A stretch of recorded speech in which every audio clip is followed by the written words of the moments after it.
What you think about when you're born into a fire? Let them burn it out. Sell them to the richest buyer.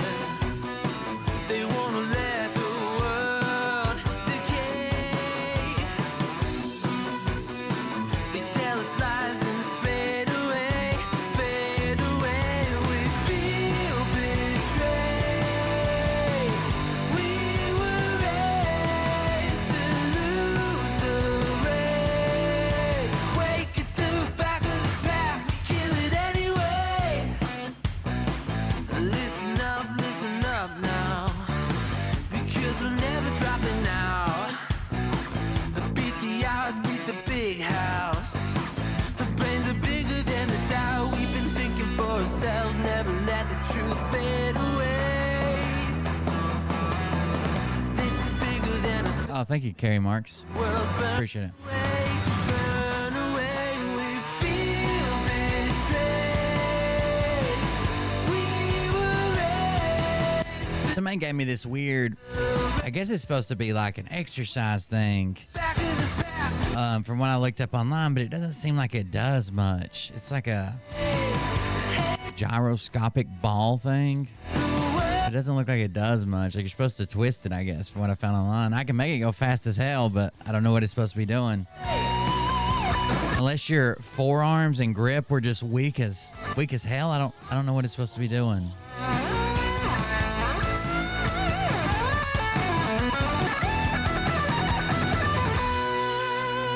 You guys know what I'm talking about? No, didn't figure.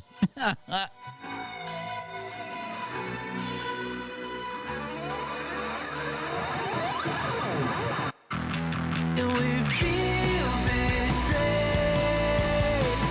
We were raised to lose the race. Now, chat went by a little bit quick, but did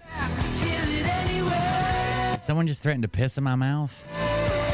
Seems a little extreme.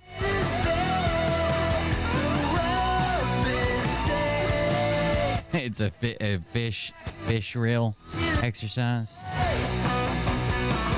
I can get it going fast as fuck, but I mean, like, I kind of feel it in my forearms just because I'm working my wrist. But I don't think it's strong enough to really do anything. It's a cool toy. Maybe I'll give it to the boys. It makes a wild growling noise. Sounds like a jet engine warming up.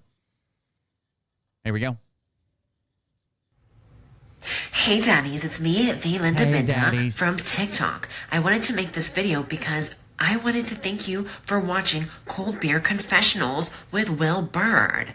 I think that's just incredible. I've watched a few episodes and I'm just like very intrigued. But you know what I'm most intrigued in is Big Daddy's meat stick. I heard that it's very thick, like a good old German sausage. You know, Linda and her coochie loves that. Oh, never mind. Let's not go there. Anyways, I hope you have a good show and enjoy it as you can. There's a lot of weird things that go on, especially when it comes from the realm of Linda Bindaland. So, enjoy the show. Thanks for watching. Peace out. Welcome, everybody. I am Will Burden. This is the Cold Beer Confessional. Thank you for joining us. What's up, everybody? This is what I was talking about. So it's this little ball thing, and like I guess to start it, so I didn't know what it was. Somebody gave it to me, but to start it, it's got like little arrows, and it's like a ball inside of a ball. There's like a ball in here, and then obviously the whole thing's shaped like a ball, and it says the 1 minute healthy hand, and it's got arrows on the interior ball, right? It's got arrows right here where my pointer finger is, moving back and forth. And if you push the ball that way, it winds it up like a spring, kind of, right? But it only winds one way. And then if you start that spins the outside ball, okay? So it's spinning. You guys can even see it spin on the screen. And then if you do this, you can rotate it more, but you have to, like, you can't go too fast. You have to, like, build up speed. But I don't think is it that much of a workout, like, just doing this over and over again? And I could get it going pretty fast. Like, it'll be, see it going? It's going like hell, but I mean, I can get it to spin for 2 or 3 minutes. I don't know what it's supposed to work out though. Is it for better masturbation techniques? Am I supposed to rip it off? What's going on here? I don't know what I'm building up. I have no idea. It would be fun to. I wonder if I threw this, how it would fly with that gyro in it like that. Hide one of these in a baseball and start throwing some dirty fucking pitches. They'd be going all over the place. I guess I'll give it to the kids because it doesn't seem like that much of a workout. I thought it would be cool. I think somebody, I just ordered this, that grip thing. Maybe that's why they gave it for me. I don't know. It's called let's look it up. Hold on. Gyro ball, 1 minute, 1 healthy hand. Okay. Gyro ball, 1 minute, 1 healthy hand. How to use a gyro ball for strong and healthy hands. Here we go. So it's for hands. I figured it was for forearm strength. It's for hand strength?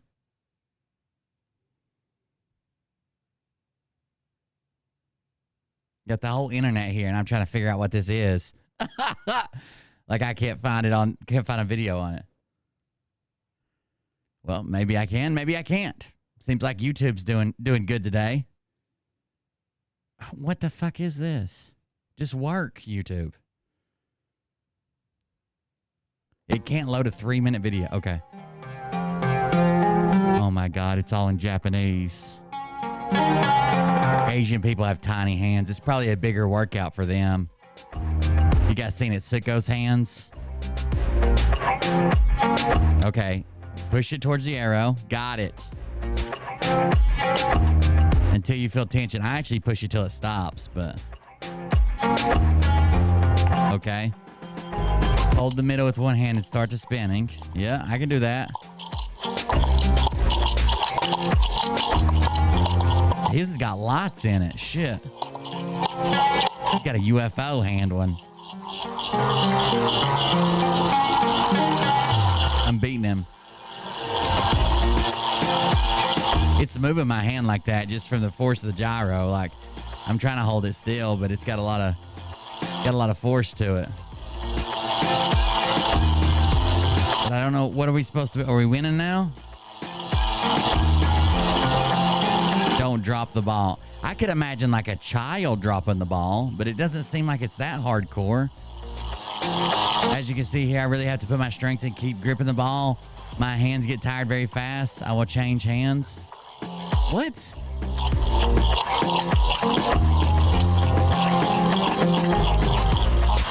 Well, I guess if you just keep doing it constantly, eventually you'll get tired.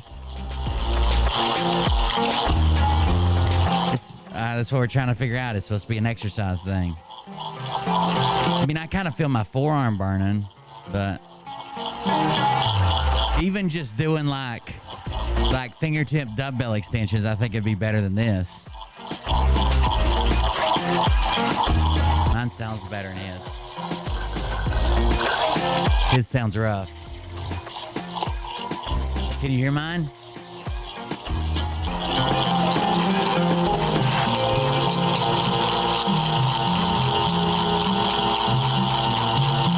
There you go. That's the new gyro workout ball. I'll ask my niece. Sure. Ask her if this is for grip strength or is this for forearm. And I wonder if they use, I bet you, I could see something like this used in recovery. Like if you had like a carpal tunnel surgery or something where you lost your grip strength, maybe even a stroke where you lost your grip strength. It's just, I don't know. It's not that. It's more like a toy. Will this open some kind of black hole portal? I'm not sure. Good, I guess, to an anime world, it looks like. One way to exercise our hands. Is it 4 hands, though? I feel like it's full. I can't do it very well with my left hand. I'm not a switch hitter here, okay?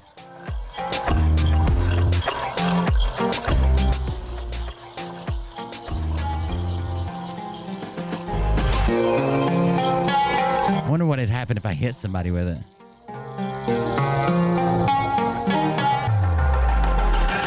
I accidentally touched the mic with it. There it is. The gyro ball, everybody. Somebody gave it to me. It came in a little bag and everything. Like it looked like it was special. I don't know. I'm sure you can buy them on Amazon or some shit. But somebody gave it to me and I was like, oh, because I have been using this grip thing just when I'm like bored and sitting around. I spend a lot of time sitting at the computer doing research. So I thought, man, I could do something. And then I was going to get, they have these little like pedals and little like treadmills that go on your desk. And I'm like, well, I don't have a standing desk and I don't want to be pedaling. So I was like, oh, I'll do like a grip trainer or something. I'm messing with it. And I got it. And then the next day, there's a construction company that kind of moved in down the way. And the guy came by and he used to have his truck for sale. So I started talking to him about it or whatever. And I don't remember how he got on. I don't remember how we started talking about grip strength. And he's like, grip strength? You want to see something? And I'm like, yeah. He's like, check this out. This is a whole forearm workout in a little ball. And I was like, okay. He's like, you can have that when I got another one. Okay. Whatever. So now you know what I'm doing if I'm over here tugging one out right quick. You hear this sound. Imagine Mariah having to put up with that all the time. Hand cramps. So I don't know. My hands, my mom had carpal tunnel. And a lot of times carpal tunnel is not hereditary, right? You don't just get it from your parents, but you're predisposed if you use your hands for like repetitive tasks and stuff. And when I still mechanic a little bit, when I turn in a wrench or something, man, sometimes my fingers will draw down like shut. Sometimes it'll pull like my wrist down or to cramp in place. God, I fucking hate it. I don't know if working it out more is the solution or less, because from what I can tell from carpal tunnel, like the videos I've watched, is like you have these tendons through here that like pull all your different fingers, right? You can even feel them. If you lay your hand on your wrist and like move a finger, you can feel like tendons in there. Those tendons slide in sleeves. So you think about it like a straw with like a pencil running through it. And what happens is the straw part or the pencil part, I think it was the straw part, like the hollow part, it gets stretched or damaged or worn, and it starts clamping on the tendons. So imagine sliding a pencil through a straw, and then you squeeze the straw in the middle, and then trying to slide, like the pencil's going to get stuck. Yeah, it was, I don't know. That's what I looked into. I remember when I was in, how long ago has this been? So 2007 minus 7, 2000. Right? Is that right? No. Because Stephanie was there. So 2000, 99, 98, 97. In like 1997, when I was in elementary school, my mom had carpal tunnel surgery. And it lasted for a long time, but then as she got older and into her into like where she had arthritis and stuff, her carpal tunnel came back too. But she said that she thought she got hers. My mom spent her whole life cooking. So everything from like the director of like the fucking cafeteria at like a retirement home to like working in a restaurant, right? Managing a restaurant, She actually worked at the first restaurant she ever worked at in her life.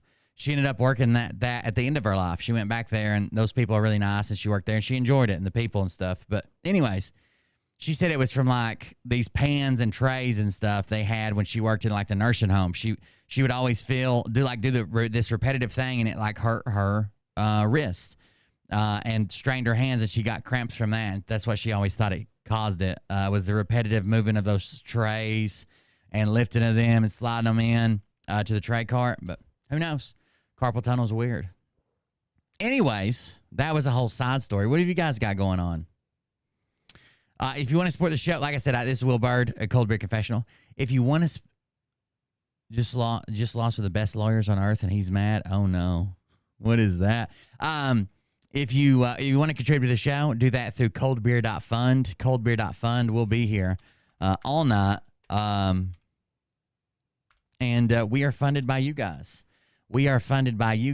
So if you want to support us, we'd greatly appreciate that. Let me see. What did Moist Critical do? Was he involved? He was involved in a lawsuit? I didn't even know that.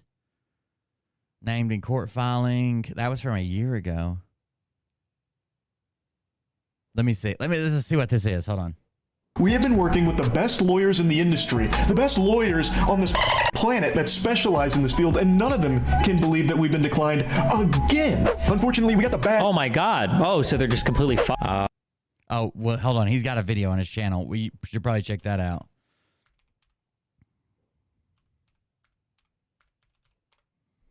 Penguin Zero, Moist Critical. I can't remember what he goes by on YouTube. I guess Penguin Zero. Videos. What isn't ready for the orifice? I thought I just saw the title of it was something. Oh, you've never seen me this mad. Here it is. I look like a crazy person right now. I just got back from the gym because I needed to blow off some steam. Fair warning, I'm about to start screaming and spitting. This is probably the most emotion you will ever see from me. I'm about to get... What's the matter, me and you two? You don't have enough time. Just when shit is bad, things get worse. I'm so tired. What happened? You all right? Animated like a Pixar character, red in the face with steam coming out of my ears because I am infuriated. I am livid. I've made a couple videos bringing you up to speed on a situation I've been dealing with U.S. immigration. In a nutshell, our esports team, Moist Esports, has one of the best Apex rosters in the world right now. We're second place in NA, and we're in a really good position to win the major. But the major is happening on U.S. soil, and the red-blooded patriots at U.S. immigration refuse to let our team come in. Our team is Australia. By the way, I started counting calories over the last couple of days because if you don't know, I've been trying to lose, get back in shape. I don't really care. I don't really care about losing weight, but I want to be in better shape. I got winded the other day doing something. I can't even remember what it was now, but normally it wouldn't wind me, and I'm like, damn, I got to get back in shape.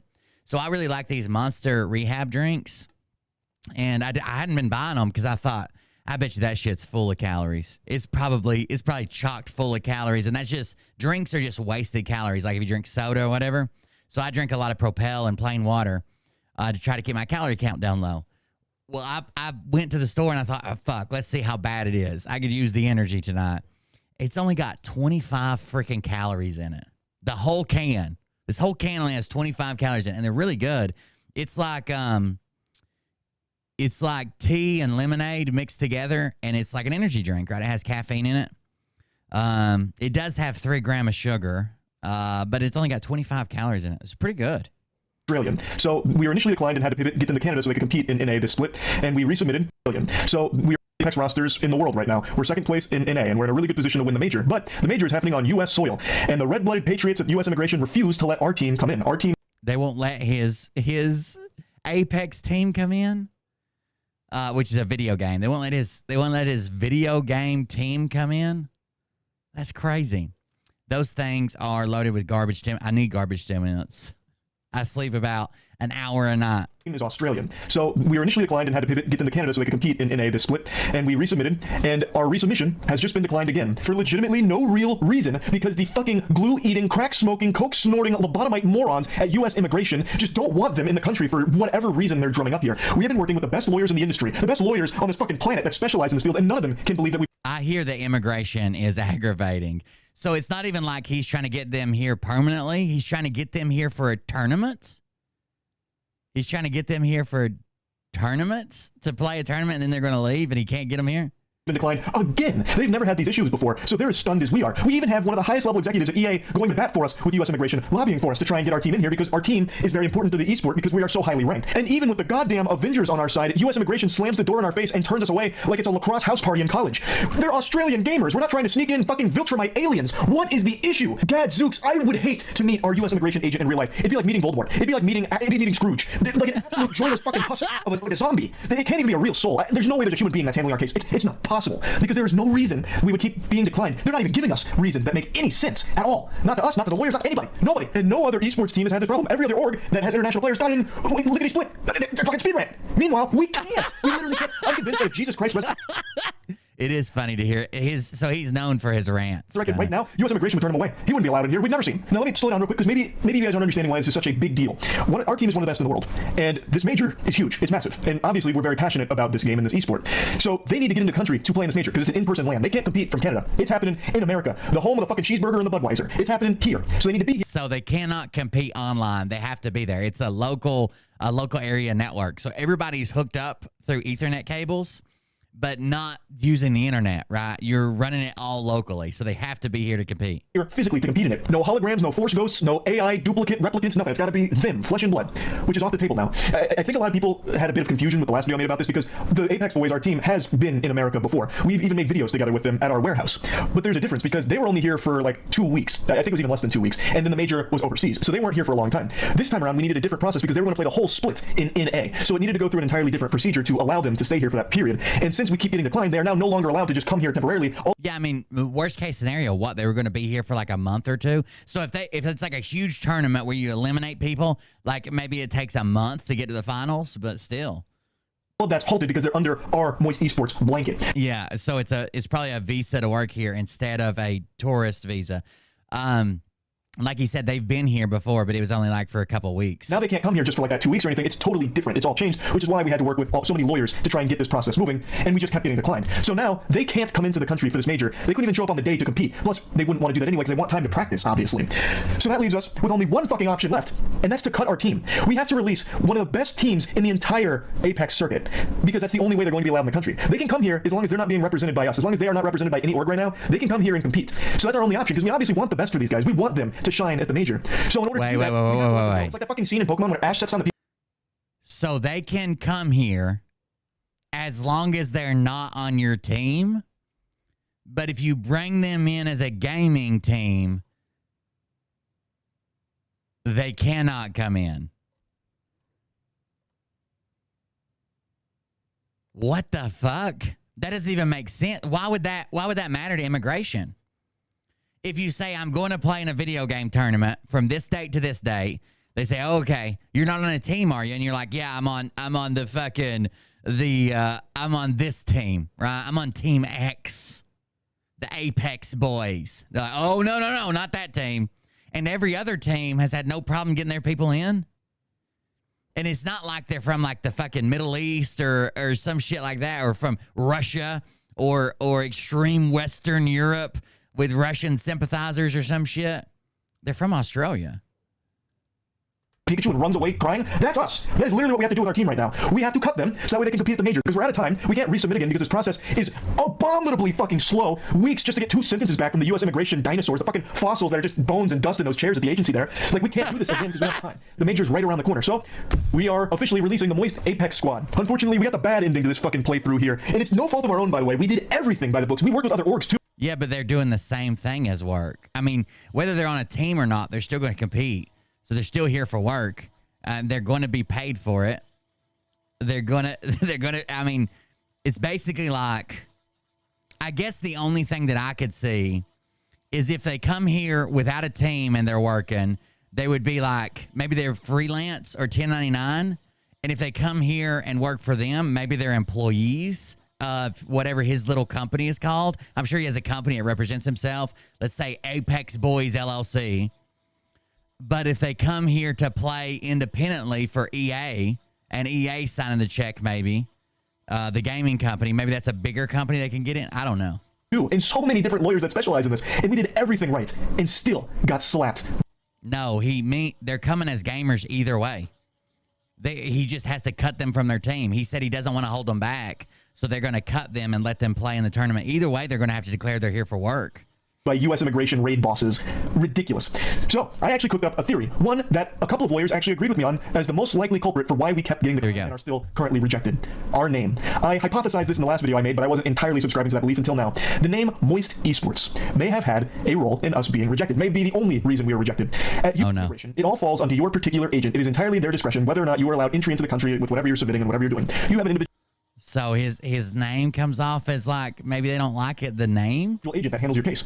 It is highly possible, and according to some lawyers, not unusual, for them to decline things based on very trivial reasoning. And they never conveyed that the name was an issue to us, by the way. That would be something that's so petty that they probably would never put it in writing because it's fucking embarrassing and shameful. But it is possible that the name Moist is the reason why. Because moist is a word that is a little yucky to people, makes them feel a little icky. So whoever was handling our case maybe just really didn't like that word, didn't take it seriously, and said, nope, we won't be dealing with them. Fuck them. And I think that's the most likely. No way. No way, dude. I know that word triggers some people, but that's going to change immigration policy? At the moment, because there's nothing else. There is actually nothing else that could have possibly gone awry in this process on our end. I hope the ghoulish heathen in charge of our case is proud of themselves for this. No, I'm just kidding. I'm just yanking your chain. The only thing I hope for the urinal cake that handled this case is that they get fired. That is the only solace I will find here, is if I learn that at some point whoever took this case is let go from U.S. immigration because the country would be much better for it. I think they are so bad at their job that it borders on being criminal. Like, they should be charged with treason for how poorly they've handled this case. 6 months. 6 months of work. Well, a little less than 6 months. And never once did they give us a real reason for why we were declined. The reasons they gave us were nonsensical. And when we were inquired for more information to rectify... I would like to know what the denial reasons were. What did they actually say to you they were denying you for? Like something wasn't filled out properly, or they didn't go through the right steps, they needed to redo this piece of paper. I would like to know what the reasons were, and then have him validate, say, but we did do this, or, you know, we had filled out this right paper, and we already had done this, or declared the dates they would be here right, or whatever. Those problems, we submitted above and beyond the requirements, and still got declined numerous times. I think this whole experience should be pretty eye-opening to a lot of people out there, to the blatant corruption in U.S. immigration. Like, this is so bad that it's almost comical. Like, if it wasn't so incredibly detrimental to our organization, I would probably find it laughable. Like, that's how awful, horrible it is, and how bad of a state U.S. immigration is in. Like, just take a step back and really analyze this. The best lawyers in the world that specialize... Yes, that's a claw machine in the background. ...in this field in particular, were unsuccessful in getting squeaky clean Australian gamers into the country, even when the game they're competing in has the high... Well, his immigration lawyers said they've never seen anything like this. They've never seen it be this difficult. They've never seen somebody get denied over nonsensical reasons. So he hypothesized that it had something to do with her name. And he's saying they're giving them bullshit reasons in writing. He's saying that maybe it has something to do with her name, and their lawyers agreed. Highest level executives saying to U.S. immigration, no, they need to be here. They should be here. All of these extremely powerful parts working together to try and get them into the country. Even EA Sports is lobbying for them. And they couldn't do it multiple times. Now imagine that for someone normal. Just normal, average Joes trying to get into the country, and they have to deal with U.S. immigration. What fucking hope is there? Joe Biden ruined this country. What chance do you have? That's why. There's gonna be like a 20 Now my Apex kids will never know what it's like to taste American pie. year process bare minimum. That's inexcusably awful. What a broken fucking machine. The ice cream machines at McDonald's work better than the U.S. immigration process. It's so fucking stupid. Like, it's an insult to the word stupid. Oh, shit. Moon stupid. I'm actually getting a full-blown Porky Pig scat man right now. I'm getting so heated. Like, it's an insult to the word stupid. Moonfall, Madam Web, The Room, that's stupid. This, it's on a whole new level. It's in a different dimension, the fucking sixth dimension of stupidity. It's a whole new ballgame. Like the fucking poop farter that handled our case. It's giving me a headache. I'm actually going caveman Braden. I'm becoming Cro-Magnon man right now. Call him a fart pooper or whatever. Like, it's just, I'm running out of words in the English language to express the frustration at how incompetent this whole process has been on their. I didn't even know this is going on. We had to release our Apex team. They will still be competing at the major, God willing, unless the information agent himself turns up and fucking puts the kibosh on it himself, forms like a brick wall of meat and won't let them pass, physically imposing himself on them. But anything shy of that, the boys will be on American soil competing at the major, but they are no longer our team. We had to cut them in order for that to happen. We will, of course, still be cheering for them. We, of course, still want them to win because they deserve it. I think they are the best team in Apex. That's insane, dude. That's insane. That it's not Moisty Esports that they're competing under anymore. Thanks, U.S. immigration. Fuck you. Yep, that's really about it. See ya.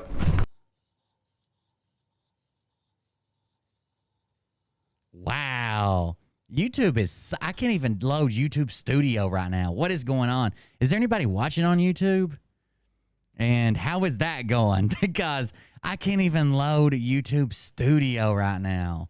What is up? YouTube was messed up last night, too. That's what messed up the Patreon video. I couldn't even broadcast to it.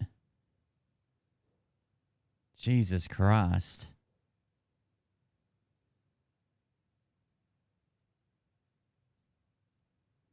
What is going on with this?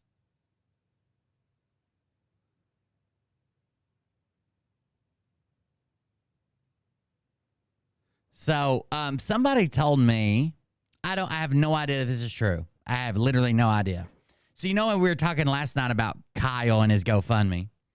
Kyle Wells, who was in the anti-Phil group for a while, right? He was in like Katie's group and a couple other groups for a while. That's where I found his videos and different things. That I said, why did Phil call him a fan? That's weird. Because he's maybe a former fan. Someone said, I don't know if they were just guessing or what, told me that they thought maybe Kyle had started. I don't understand this. That Kyle left, made all those he was a fan. He left, made all those videos, anti-Phil videos, like making fun of him, laughing at him, joking about it, talking about how dumb he was. And then he went back to watching Kyle again. Or watching Phil again. I don't know if that's true. But Phil did finally make a donation today. I wonder if it'll load. Phil made a donation. It's got $30,000 in it. Let's see if I can find Phil. Darren and Lisa from Northwest Septic Services. Paul Jacob, Anonymous. I think he donated $1,017 or something. You know, one of those things. Let's see this. Let's do see all. See top donations. Yeah. $1,700. $1,700. Phil made a donation. It says keep fighting. And he was only beat out by $2,000 from Kathy Ashwin. It says trust in the Lord with all your heart. Do not depend on your own understanding. Seek his will in all you do. And he will show you which path to take. I guess I'm still kind of... I'm not discouraging anybody from supporting Kyle. I think Kyle's a funny dude. If you want to support him, go support him. I'm still kind of confused on the story. So I guess this is the way I understand the story, and you guys tell me if I'm wrong. Kyle went in his company truck with company logos on it to a Trump rally. Some liberal TikToker made a big deal about that, according to him. A year after that, he's working for a company on an apartment, and the company fires him in this apartment complex. He's doing all the plumbing for this apartment complex, right? And the company fires him. He thanks for the video, but the company states because he can't keep up with the workload. Now, the company, he denies that, says he was keeping up just fine. But he says he says it's for the video. They say it's for the workload, and he denies that. Because he lost that, he's kind of in the hole to a vendor, a plumbing supplies vendor, for $85,000. This ruins his company. Okay, he says he can't sue because shell companies and LLCs or something like that. His lawyer advised him. So this ruins his business. His $85,000 debt ruins his business. So he has to shut it down.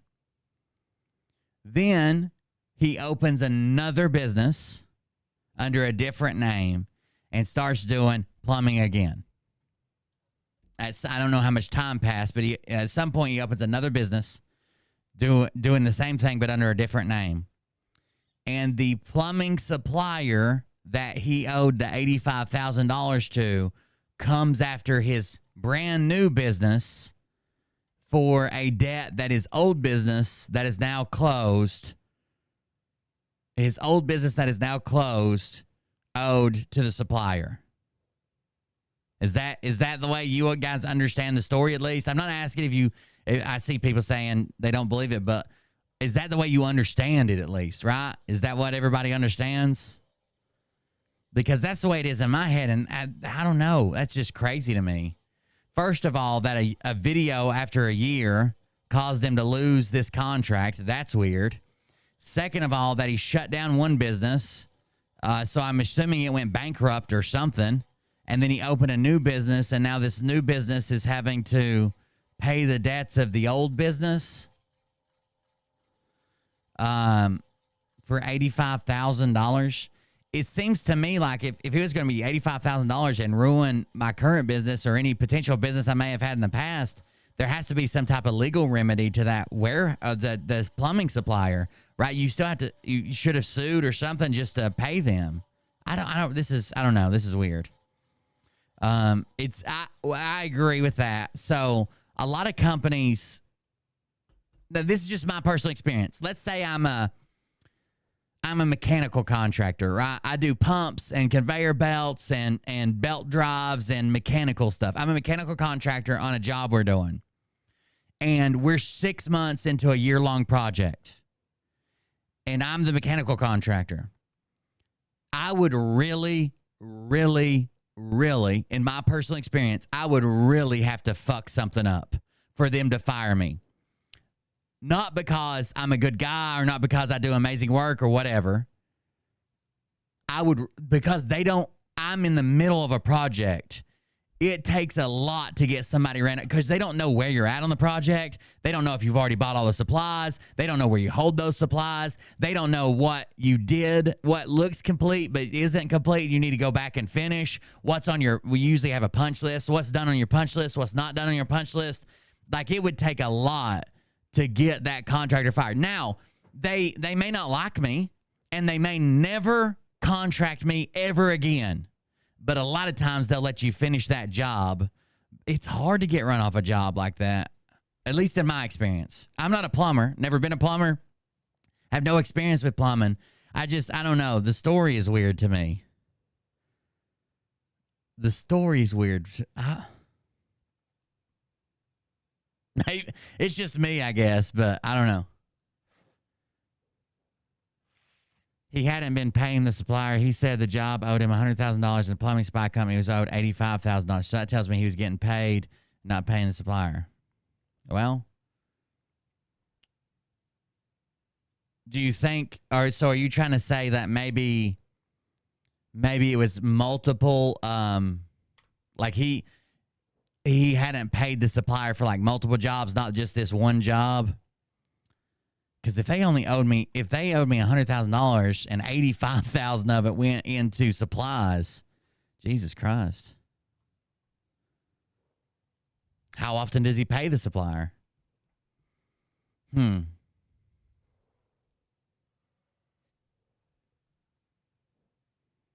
What the hell is wrong with Nick Alvear, dude?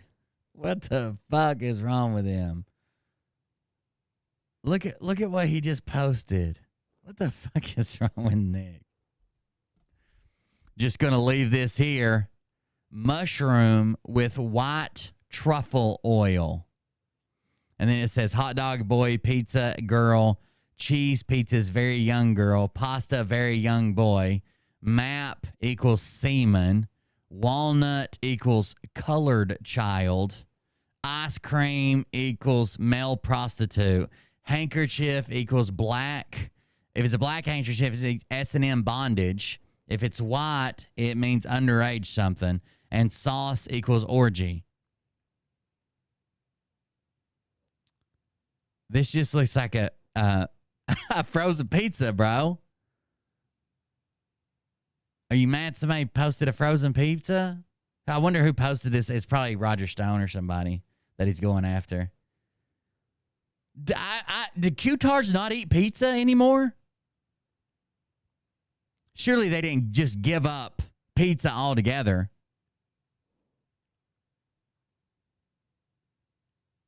No way.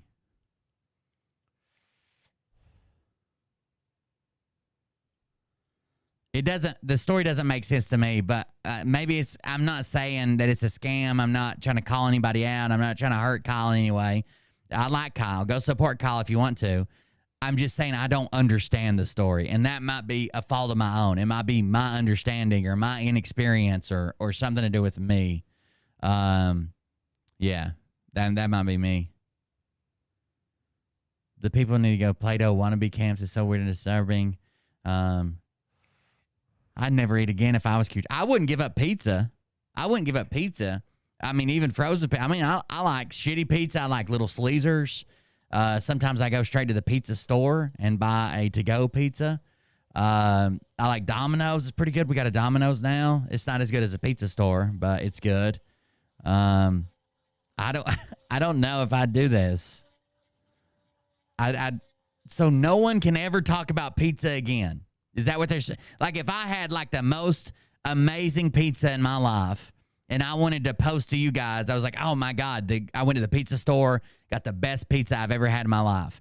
Or let's say I was telling the story about Itsuko when me and Itsuko went to the pizza store and the girl there was hitting on me or whatever, and was eyeballing Itsuko. That just means I'm a pedo now, right? I can never, ever say pizza again. Ever. That's so weird.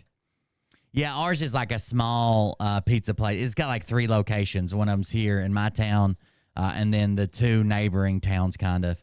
It's called Rocky's. It's actually really good. It's the pizza store. But you can never post pizza ever again. You're just done. That's it.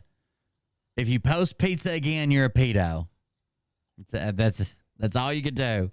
Never post pizza again. That seems weird. I don't think I would give up pizza.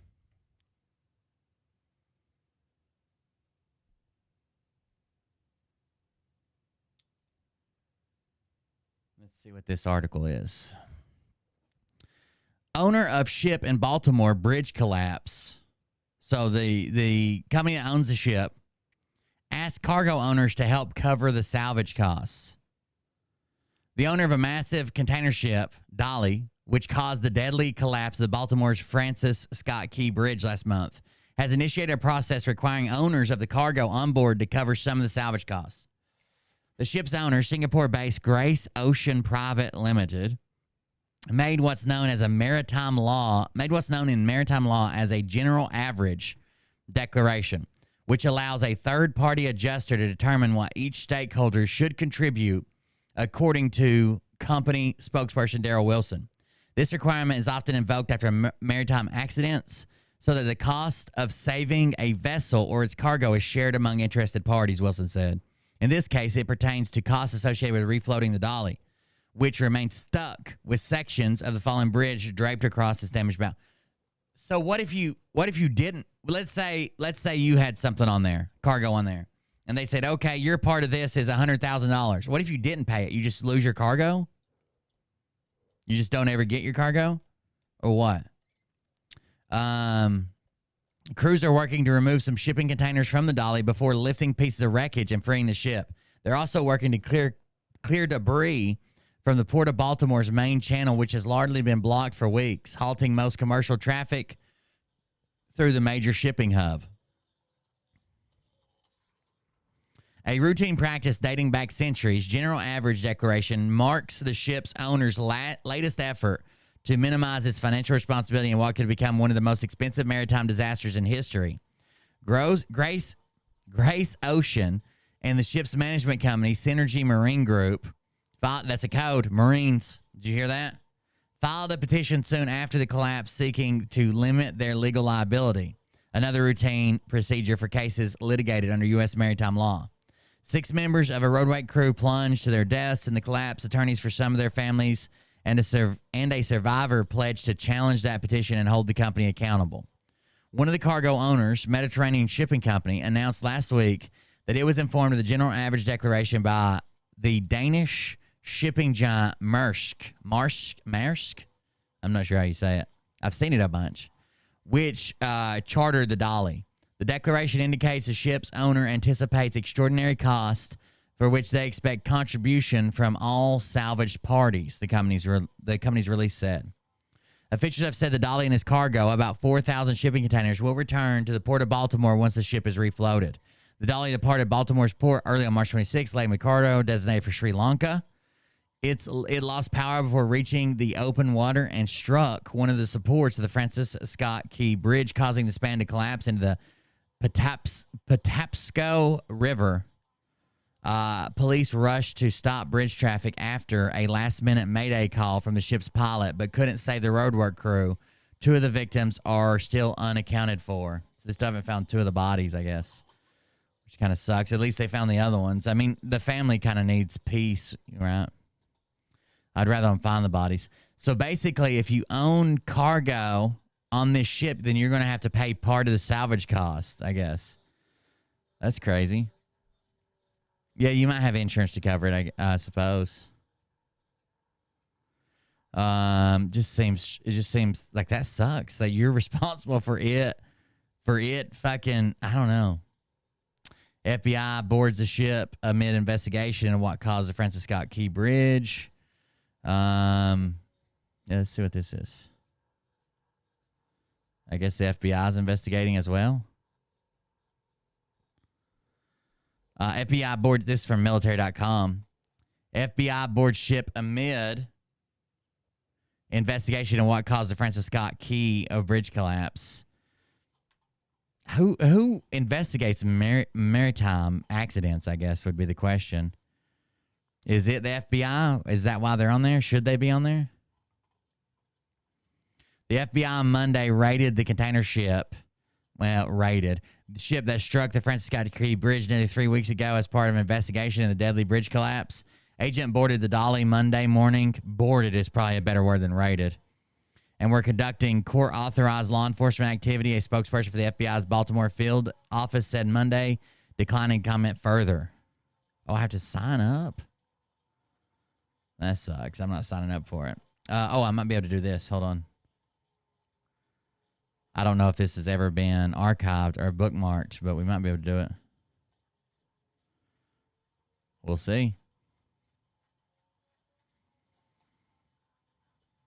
Nope. Too bad. Let's see if they archived it at any point. No. Oh, wait. No. No archiving. Well, I guess there's one right here from April 16th. Oh, is that today? Is that a snapshot from today? Maybe. That might actually work. Hold on. There we go. FBI is looking into whether federal laws were broken in the lead up to the bridge disaster. Experts said, for example, in past maritime disasters, federal authorities leveraged an old statute known as seaman's manslaughter to prosecute people they believe to have been criminally negligent in people's deaths. The Dolly, a 984-foot ship, which weighed about 112,000 tons loaded with cargo, apparently lost power and rammed one of the Key Bridge's main support piers in the early morning of March 26, causing a 1.6-mile span to immediately collapse into the Patapsco River, along with 7 construction workers, killing 6 men. Video of the collapse showed the lights aboard the Dolly go out and then flicker as it approaches the Key Bridge. A local pilot who was on board to guide the ship out of the harbor safely reported losing all power, including the ability to steer, in a mayday call shortly before striking the bridge. that if that pilot was on there to get them out, he's got a lot of the burden is on him, right? A lot of the burden has to be on him. I understand maintenance and issues and blah, blah, blah, but he's the guy that's supposed to know how to get in and out of there no matter what, right? The FBI's criminal investigation would run in parallel to the one by the National Transportation Safety Board. That's who NTSB is who I would think, I guess, which aims to prevent future accidents. The NTSB's investigation has focused on the Dolly's engine room. Board Chair Jennifer Homendy told federal lawmakers last week. Officials previously said the Dolly's crew was reported to the Coast Guard that they were going to be conducting routine engine maintenance while in Baltimore. The vessel experienced apparent electrical issues before it left. By the way, I've seen a bunch of ships since then. They do have like redundant backup engines and steering devices and everything else. Issues before it left port. The vessel experienced apparent electrical issues before it left the port of Baltimore. The Associated Press reported Monday, citing an anonymous source with knowledge of the situation. That person said alarms went off on the ship's refrigerator containers while it was still docked, likely indicating inconsistent power supply. That the FBI said it was on board conducting court-authorized law enforcement activities suggests agents were serving a federal search warrant. Rod Rosenstein, former U.S. Deputy Attorney General and U.S. Attorney for Maryland, told the Baltimore Sun. Federal judges sign off on such warrants only after agents present probable cause that there was a crime, he said. The fact that there's a search warrant suggests there's suspicion on the government's part or maybe some evidence that a crime has occurred, he said. Rosenstein said the goal of the federal investigation like this would be to determine what caused the bridge strike and whether there is any criminal liability, be it on the part of the crew, the companies that own and manage the ship, or others, such as a fuel supplier.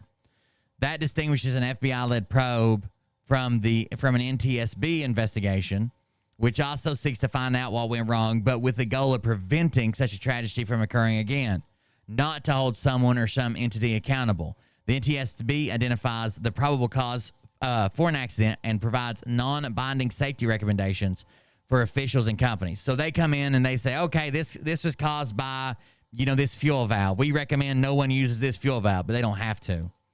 It's just a recommendation. We do not conduct criminal investigations, NTSB spokesperson Jennifer Gabri said in an email. Gabri pointed to two deadly accidents where criminal investigations worked alongside the NTSB and brought criminal charges, one in a state court and the other in federal court. Officials in Maryland and President Joe Biden's administration have pledged to hold accountable anyone who played a role in the bridge collapse if investigations support such actions. Maryland U.S. Attorney Eric Barron said in a statement Monday that his office does not confirm investigations. However, the public should know whether it's gun violence, civil rights abuse, fraudulent financial fraud, or any other threat to public safety or property. We will seek accountability for anyone who may be responsible, Barron said.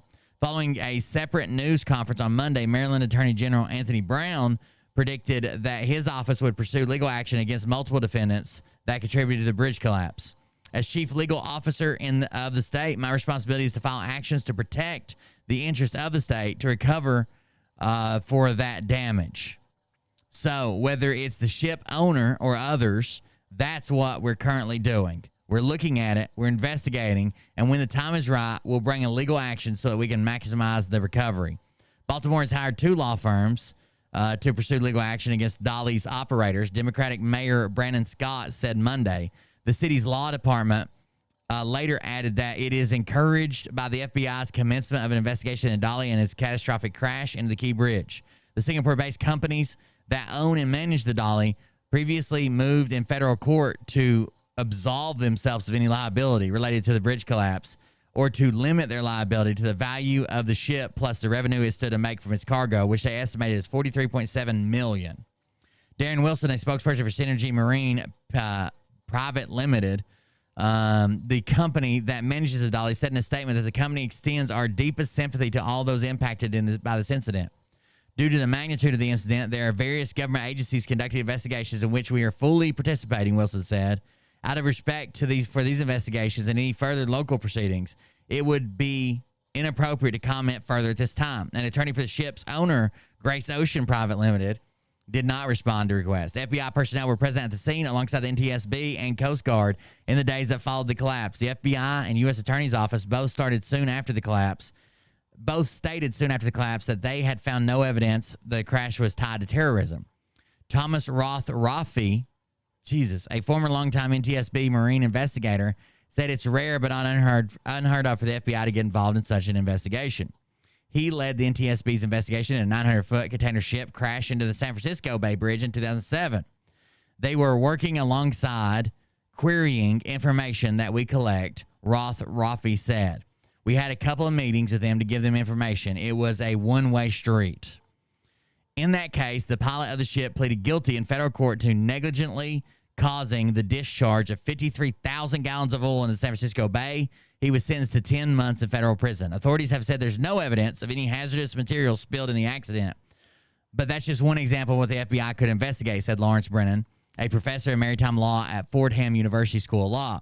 I'm speculating. I have no knowledge, Brennan said. It could be unlicensed people in positions that require licenses, medical conditions, drug use, mechanical problems with the vessel that were not properly repaired, or falsified repairs. Federal prosecutors have used seamen's manslaughter in several deadly maritime incidents around America. The pre-Civil War statute says that neglect or misconduct leading to the death by the ship officer is punishable by up to 10 years in prison. It also applies to companies that own and charter vessels when their fraud, neglect, connivance, or violation of law leads to death. How do you? Am I saying this wrong? What is this word? I've never seen it. Connivance. Connivance. I guess I said it right. Their connivance, misconduct, or violation of law leads to death. The pilot and ferry and his supervisor were each sentenced to more than a year in prison after pleading guilty to seamen's manslaughter in connection to the 2003 crash of the Staten Island ferry, which killed 11 people. In that case, the pilot had passed out behind the wheel of the ferry while the supervisor failed to enforce a rule requiring 2 pilots on board. In November, a federal jury convicted the captain of a dive boat that caught fire off the coast of California in 2019, killing 34 people under the same charge. The NTSB's preliminary report, which will be limited to factual findings surrounding the crash and ensuing collapse, is expected in the first week of May, and its final report could take up to 2 years. Man, that preliminary report is gonna have a lot of shit in it.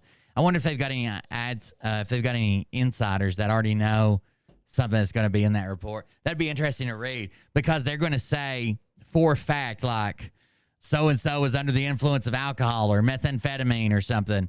The maintenance said it was done on, this morning, but it actually hadn't been done for over a year. That stuff would be interesting. I'm like a weirdo, so I like reading the FAA investigations into airplane crashes, right? When an airplane crashes, they do the most in-depth investigations I've ever seen in my life, and I love reading it because they have all the little things that went wrong. Like, I was reading one the other day. There was some bolts missing out of the windshield, basically, of an airplane, and another guy found some bolts that were the right length, the right thread, and labeled as the right material, but they weren't. They were in the wrong bin. He puts them in, tightens them up. Because there were 4 missing, he goes ahead and removes the rest of them and to make them all match, right? They've all been replaced at once. That way, if they get replaced every 10,000 hours or whatever, he could go ahead and check that box. They weren't the right grade bolt. So when they go into flight, the bolts shear, the windshield rips off, and the captain's hanging out it gets sucked out the windshield. And he's hanging out by nothing but his broken leg. And they're trying to land the fucking plane while he's out flapping on the side of the thing. He goes unconscious almost instantly. Have you guys heard? Hold on, I'll see if I can find it. Pilot sucked out windshield of plane. Yeah, he's flapping outside, and they're trying to talk to him and shit. Pilot sucked out a cockpit window. British Airways co-pilot sucked halfway out broken windshield. I wonder who covered this. Oh, I read the report, but someone else, I've seen a video talking about this. It might not have been that good of a video, though. Hold on. This video has been made possible by NordVPN. Have you ever logged into a public network at a coffee shop? Did you feel nervous logging into your bank account on a home network? Map, pick a location, and you'll be connected in seconds. It's that easy. Go to nordvpn.com/simplehistory to get a 2. Nick_just resubscribed for 3 months. It's about time. Okay, here is the deal. It's my 3-month sub anniversary, so I should get a free one wheel. No, absolutely not. You need to buy your ass a one wheel. You need to get back to work. When you do going back to your job, ain't that something that's supposed to be going on? It's a British Air. The flight we're looking for is. Thank you for the resubscription. The flight we're looking for is British Airways BA 5390. I don't like these infographics. I do sometimes when I just need something quick, but I'm sure somebody covered this better, right? BA 5390. Cockpit explosion leaves pilot hanging out the window. Mayday. Pilot holds on for his life after plane explodes. Window. Story of 5390. I'm trying to see if any YouTuber that I've ever talked to. Mentor pilot. I think I've seen this guy.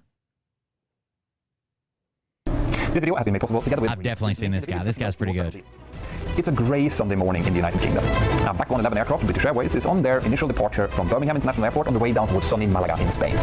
The cabin crew is getting ready for their breakfast service, and in the cockpit, the Listen to this story. officer is relaxing a little bit, and they're starting to loosen up their seatbelts. You're going back to work on Monday? I was just aggravating you. I didn't think you were going back for a while, but you're going back to work on Monday at 3 a.m.? Good luck. I'll still be streaming at 3 a.m. Suddenly, a bang is heard, and the entire cabin is filled with dense condensation fog. The cockpit door is violently thrown into the cockpit, and when the cabin crew looks through the debris inside of the cockpit, to their horror...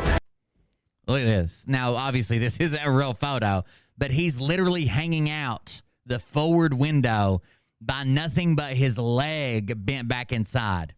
And there's a person in the jump seat, like not the pilot, there's a person in the jump seat right behind the pilot that's holding on to his legs. It's the only thing.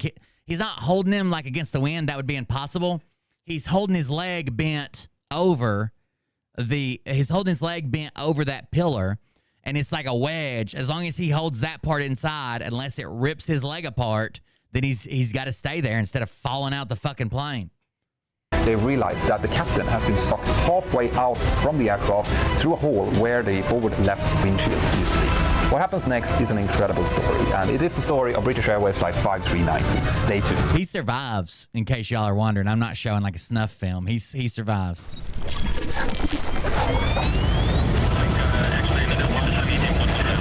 This is Mentor Pilot. He does a lot of these stories about different things and crashes and barely missed emergencies and stuff. British Airways Flight 5390 took off on the 10th of June 1990. There were 81 passengers on board, 4 cabin crew members and 2 pilots. And the aircraft that was being flown was a 19-year-old BAC 111. Now, the BAC 111 looks a little bit like a DC-9er. It's a short to medium-haul aircraft with 2 rear-mounted, low-bypass jet engines, and it was known as a very reliable workhorse of the sky. Now, this particular aircraft that was used on this day had been on the ground... He is a pilot, by the way. ...for about 27 hours prior to this flight, because it had to undergo some mandatory maintenance.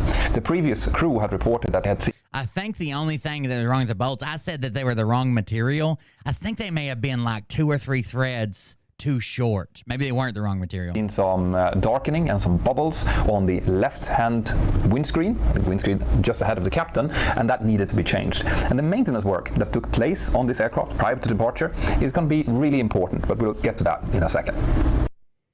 In the cockpit was Captain Timothy Lancaster. He's 42 years old. He has got about 11,050 hours of total time, of which 1,075. So it even has their total hours, how many hours they've had on this specific airplane, how many hours they had in the last month, how many hours they had in the last 3 months. On the BAC 111. Got all their experience. First Officer Alistair Atchinson. He is also quite experienced, 7,500 hours in total, of which 1,100 hours on the BAC 111.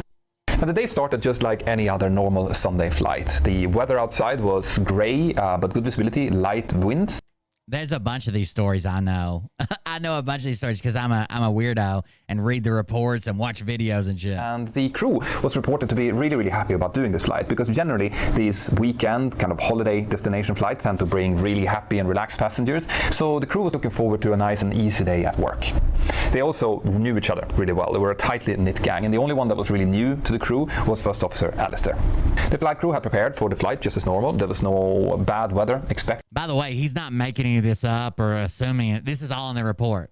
They will do how much time they have together. Is there any, do they like each other? Do they dislike each other? They will literally interview anybody and everybody on this flight, even about, like he says, like their emotional shit. Was anybody upset? Was anybody mad? Is there any bad blood between anybody? Are you guys good friends? Do you typically hang out? Like, you guys seem to be on the same flights a lot. When you get to your destination, do you guys hang out, or do you do your own thing? Like, they cover everything.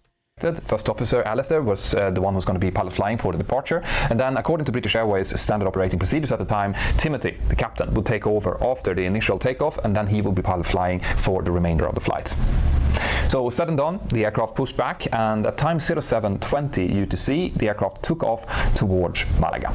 Now, if you take off from Birmingham, and I've done this many times, you have to go through London airspace, which is one of the most busy airspaces in the world. And this means that you can expect to get a lot of different radar headings and a lot of different altitude clearances as you climb out. And this is exactly what happened to British Airways. So they'll give them different altitudes to be at and different headings, which is just a number that you're pointed to. It's like shooting an azimuth, right? It's just a different the direction you're supposed to be pointed to avoid other traffic. So if you don't know, most of the airways are kind of cut up like little highways.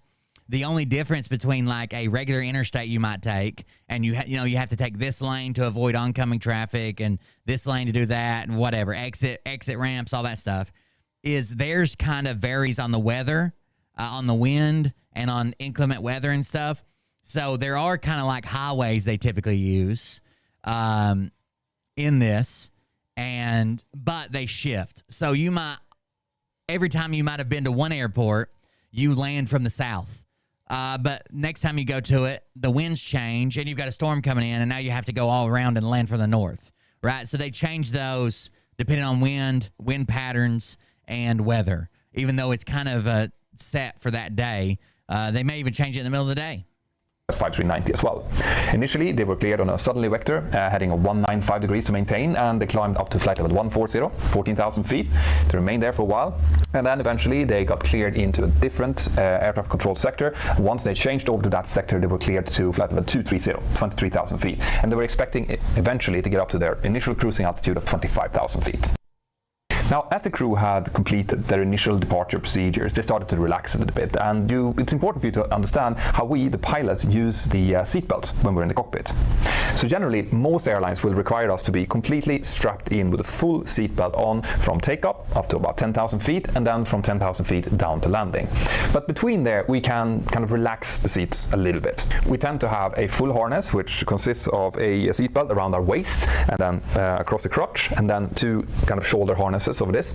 This happened in 1990, 1991, something like that. But the shoulder harnesses are not really comfortable to wear, long term. So that tends to be the first thing that we remove. And the way that we do that is that there is a button at the back of the seatbelt buckle. When we push that, the only thing that happens is that the seatbelt shoulder harness releases, but the rest of the seatbelt stays intact. And this is exactly what the crew of British Airways 5390 did as well. So they released the shoulder harnesses, and Captain Tim kind of loosened up the waist seatbelt a little bit as well in order to make it more comfortable. The aircraft now continued to climb, and as they were doing so, the cabin crew was getting ready for the first meal service of the day, which is going to be breakfast. That's another thing they do. They also record everything that's said in the cockpit, and they usually type out a transcript of it. So even if you're like, oh shit, what the fuck just happened, that would all be topped out. For the passengers. But as the aircraft climbed through about 17,300 feet, a large bang could be heard from inside of the cockpit. Almost the entire cabin filled with dense condensation fog. And if you like stories like this, you should follow this guy, Mentor Pilot. the cockpit I'll drop his door link in just a second. violently flung into the cockpit where it jammed itself behind the thrust levers. Now, when everyone had regained their bearings after the initial shock, the number 3 cabin crew looked in through the debris inside of the cockpit and realized, to his horror, that the upper body of the captain was sucked out through the left-hand windshield, and the only thing that was still inside of the cockpit was his leg that had gotten tangled in the flight controls. So the number 3, without hesitation, That had gotten tangled in his flight controls. The only thing that was holding him was basically the yoke and throttle stick and shit. His feet were tangled around it. He was outside with his legs bent backwards. So the number 3, which is in the jump seat, right? Not the pilot, not the co-pilot. He's the number 3. Jumps up and grabs his legs and just holds the fuck on.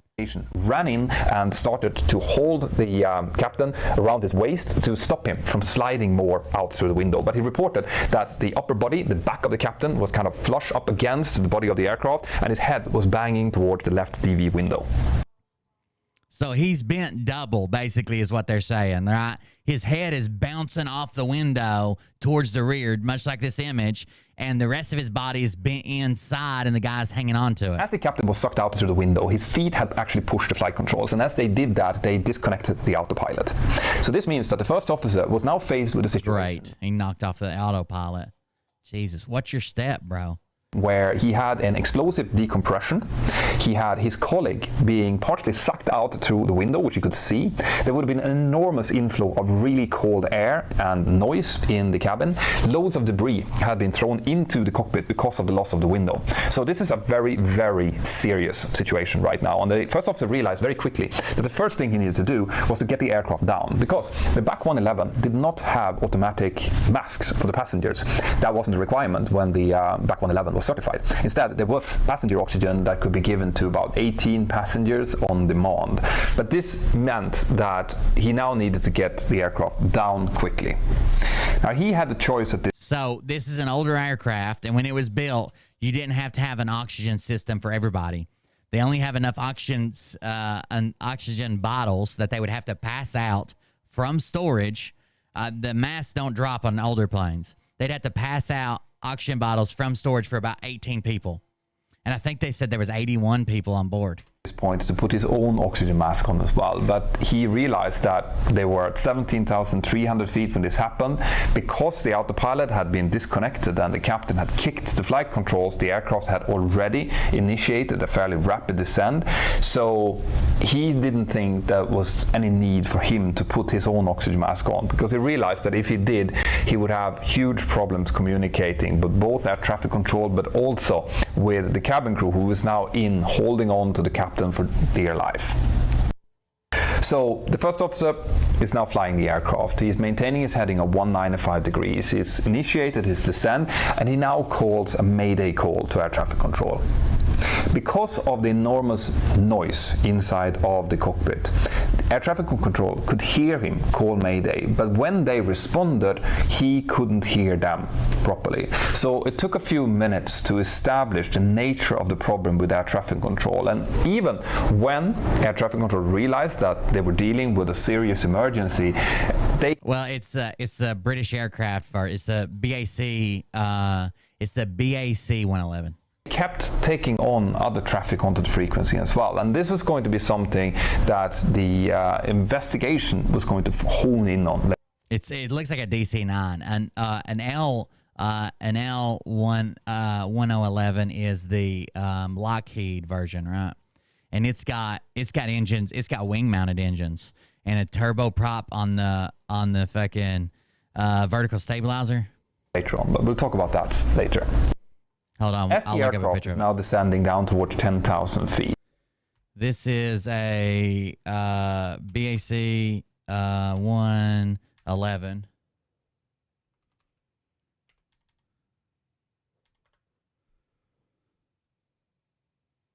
Is my internet just shitty?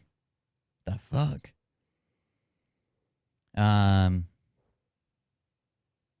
Looks like I got good internet, doesn't it?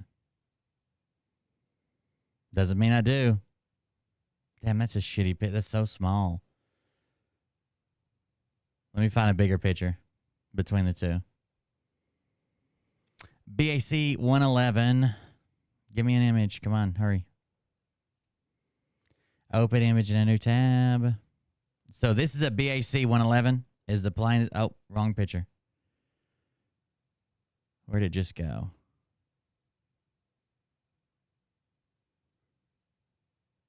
So this is the BAC 111. And this is the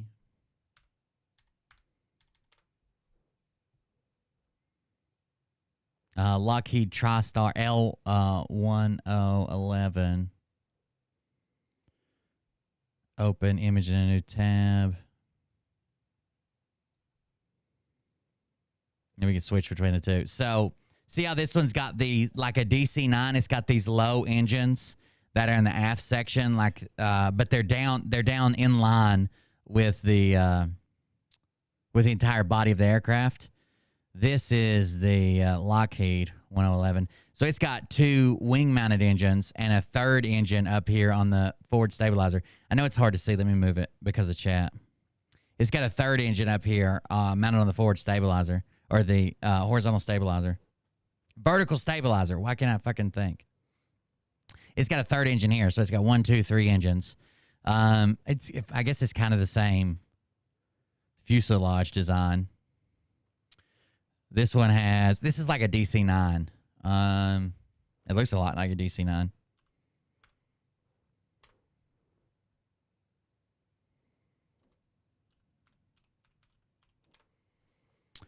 DC-9. Bow, bow, bow, bow, bow. Open image in a new tab. See, here's a DC-9. Right? It's kind of the same fuselage. Still these low inline mounted engines. Rear of the wing, they're all mounted aft. That would be a DC-9. Which I guess this is kind of like, it kind of looks like a DC-9. There's the British Airways one. And this last one's going to be the Lockheed. That's the Lockheed with the 3 engines. The number 3, his name is Nigel Ogden, who's holding on to the captain, is starting to lose his grip. And that's partially because of... How come they didn't all get sucked out? I think it was... So the reason that the captain got sucked out and no one else did is because he's close to that window, and it was a rapid decompression. So when that window blew off, for whatever reason, it sucked all the air, because they're pressurized, right? It pushed all the air out, but it just takes a millisecond. So if the other ones weren't close to the window or were strapped a little bit better, he loosened his lap belt and unhooked his shoulder harness. So he was loose in the seat. But it's just going to be for just a split second, right? So it's like having two things like 2 Cheerios in the floor, and you turn on the vacuum cleaner for just a split second on top of one of the Cheerios, but the other one's off to the side. You know that vacuum could suck up both Cheerios, but it's only on for a split second, long enough to suck one of them up. Of the slipstream pulling on the captain, wanting to pull him further out, but also because Nigel I already said what it's direct stream. It's the bolts they used on it. I thought you were here when I said it. As the maneuver initiated, was about minus 17 degrees Celsius.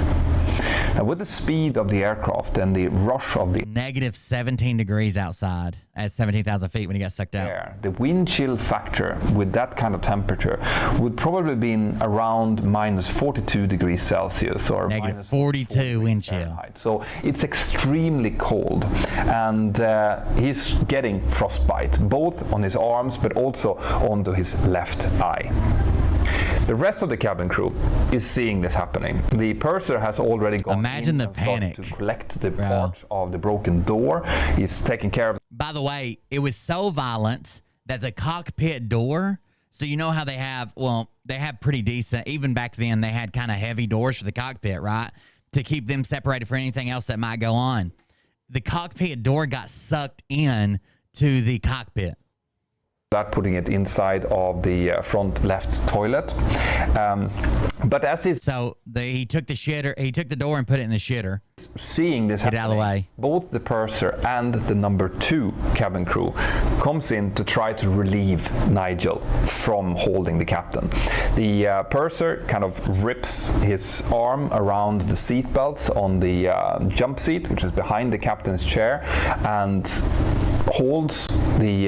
So the next guy comes in to give some relief for the guy that's already holding the captain, and he wraps his arms through the seatbelt, which is a good idea, right? The seatbelt shoulder straps. He wraps his arms through the seatbelt shoulder straps, then grabs onto them. That way they both can't be pulled out. I don't know if it was pulling that fucking hard, but still, it's a good idea to think of it like that quick in an emergency situation. Yeah, captain, as Nigel gets out of the way, and then the number 2 cabin crew comes in, sits down, and grabs hold of the ankles of the captain. And he's going to be staying inside of the cockpit for the remainder of the flight. As the aircraft is now descending down, the first officer is asking for as much support as he can possibly get from air traffic control, and he's asking initially to get radar vectors toward Gatwick Airport, because this is an airport that he knows really well. Air traffic control is accommodating his requests. They say that they can give him vectors towards Gatwick, but they also tell him that he has Southampton Airport really close by, and he can choose which one of these airports. So he's asking for, basically, they're there to serve you. So what he could have said is, get me the closest fucking airport, right? When you declare an emergency, everything's moved out of your way, stuff's rerouted, and they're there for you. He asked specifically for Gatwick because he knows he's probably close to it. He doesn't know how close, but it got to be semi-close. And he knows it well. An air traffic controller says, absolutely no problem, we'll get you Gatwick. But you're close to whatever, New Hampton or whatever he just said. You're closer to New Hampton if you want to get down quicker. Your call. They'll do anything. The major concern then becomes getting on the ground. So whatever you're comfortable with, whatever you feel like you can do, if you're not comfortable, if he would have said, no, fuck that, I don't know that airport, I don't think I can land there, that's fine. Whatever you got to do. He wants to go to. First Officer Alistair is a little bit hesitant at first, but then he realizes that he really wants to get down on the ground as soon as he can. So he asks for vectors towards Southampton Airport. But he also says that he needs about 2,500 meters of runway. Southampton Airport is only about 1,700 meters. Air traffic control relays this information to the first officer. The first officer is a little bit hesitant at first because he recognizes that, they just took off from Birmingham. They have a lot of fuel on board. They're probably quite heavy. But after some quick calculations, says that he can accept 1,700 meters. So he asks for at least, when he agrees to Southampton at first, then he says, oh shit, we just took off. We're heavy as fuck. We probably need 2,500 feet of runway. And they're like, well, you only got 1,700. So they crunch the numbers quickly to see how much fuel they'll burn, how much fuel will be left, how much baggage they got on, how much they weigh, right? And it says, okay, 1,700 will work. And Southampton, and you start getting vectors into that. The problem in Southampton is that they don't have any instrument landing system. They only have a VOR. So he asks to get vectored for a Okay, so VRF and IRF, okay? So VRF is visual. VFR, VFR, visual flight rules. And IFR is instrument flight rules.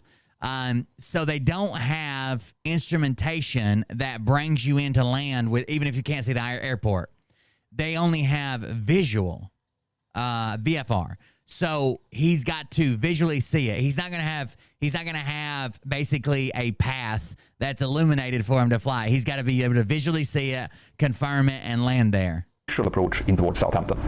Now, just to give you a little bit of perspective here, the first officer is now faced with a situation where he is dealing with a serious emergency to his aircraft. He doesn't have his colleague helping him out. He's not able to use his cabin crew to help him out with reading checklists and so on because they are holding on to the captain. So this is now all up to him, and he has to do a visual approach into an airport to which he's not very familiar. So this is going to cause a lot of stress on the first officer. But even though he's under this pressure, he still managed to. Now, some people, especially when they first start flying, if they're first learning to fly, they'll prefer visual, right? But when we start getting a big fucking airplanes, big airports that are busy and possibly have fog or low cloud cover, a lot of the bigger commercial flights, a lot of it's IFR, right? Plus they can fly. If your plane only does VFR, you can't even fly above the clouds, right? You always have to be able to see. You can't fly through clouds because you can't see what's coming if you go above the clouds or in the clouds. So obviously, all the commercial flights are instrumentation or set up for instrumentation.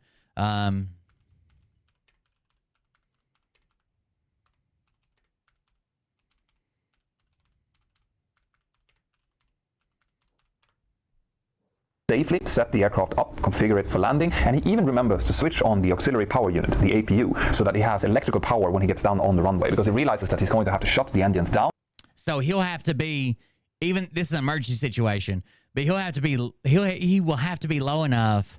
So when you have an approach, right, you have an approach to land, there are different things. There's like speed targets you have to hit and metrics you have to hit by certain markers. There's a certain time you put down your flaps. There's a certain time you pull the landing gear. There's all these different rules. So on his entire approach, because it's visual only, he has to see the runway. So if there's super low clouds, he technically can't land there. Now, it's an emergency, they might let him. On instrumentation, none of that shit matters, right? You know where you're at from your instrumentation. You know how high you are. You know where you're going to land. You know where you're coming in. Everything's good to go. It's a lot easier to do that. But with visual, you're basically going to have to set up the entire thing, plus the setup to get into the approach, plus the approach. You have to see the runway the whole time. To get the passengers off, and unless the That's APU true, is running, Chris M. it's going to be delayed. Got a good view of it. Show of cool airmanship and situational awareness on behalf of the first officer, and this is something that he's going to receive prizes for after this is over. So what's happening to the captain then? Well, the crew report after the incident that they were completely convinced that he had died. All right, you can even hear on the transcripts from the air traffic control interaction with the first officer. So they thought for sure that the dude was dead. They're like, oh yeah, he's dead. We're just trying to hold him in the cockpit. He's dead as fuck. That he reports that the captain has been sucked out through the window. I think he's dead. So as the aircraft is descending down to around 3,000 feet, they are really surprised to see that the legs of the captain is starting to kick. Now the captain, after the incident, actually describes that as he got sucked out, he was initially conscious, right? He was surprised that he was able to breathe. Eventually he lost consciousness, but that he regained it later on. So as the aircraft now comes in and does a picture-perfect visual approach into runway 02 in Southampton, the aircraft comes to a stop on the runway. The passengers are disembarked during the normal exits, and then the firefighter comes in and helps the captain out from the position. He's still hanging outside of the window of the aircraft. They get him onto an ambulance, obviously, and it turns out that apart from frostbites, a broken thumb, and a fractured arm, he is perfectly okay. The only other person that received any kind of injuries on this flight was the cabin crew, Nigel Ogden, who, while he was holding the captain, had some frostbite damage to one of his eyes and a dislocated shoulder. But all of the passengers managed to get out safely, and eventually the captain recovered, and he actually returned to service only about 5 months after this harrowing incident. 5 months after that, he was back in a plane. But what actually caused this? How come that the windshield would just suddenly disattach itself and fly away mid-air? Well, after this short break, I'm going to tell you what caused this.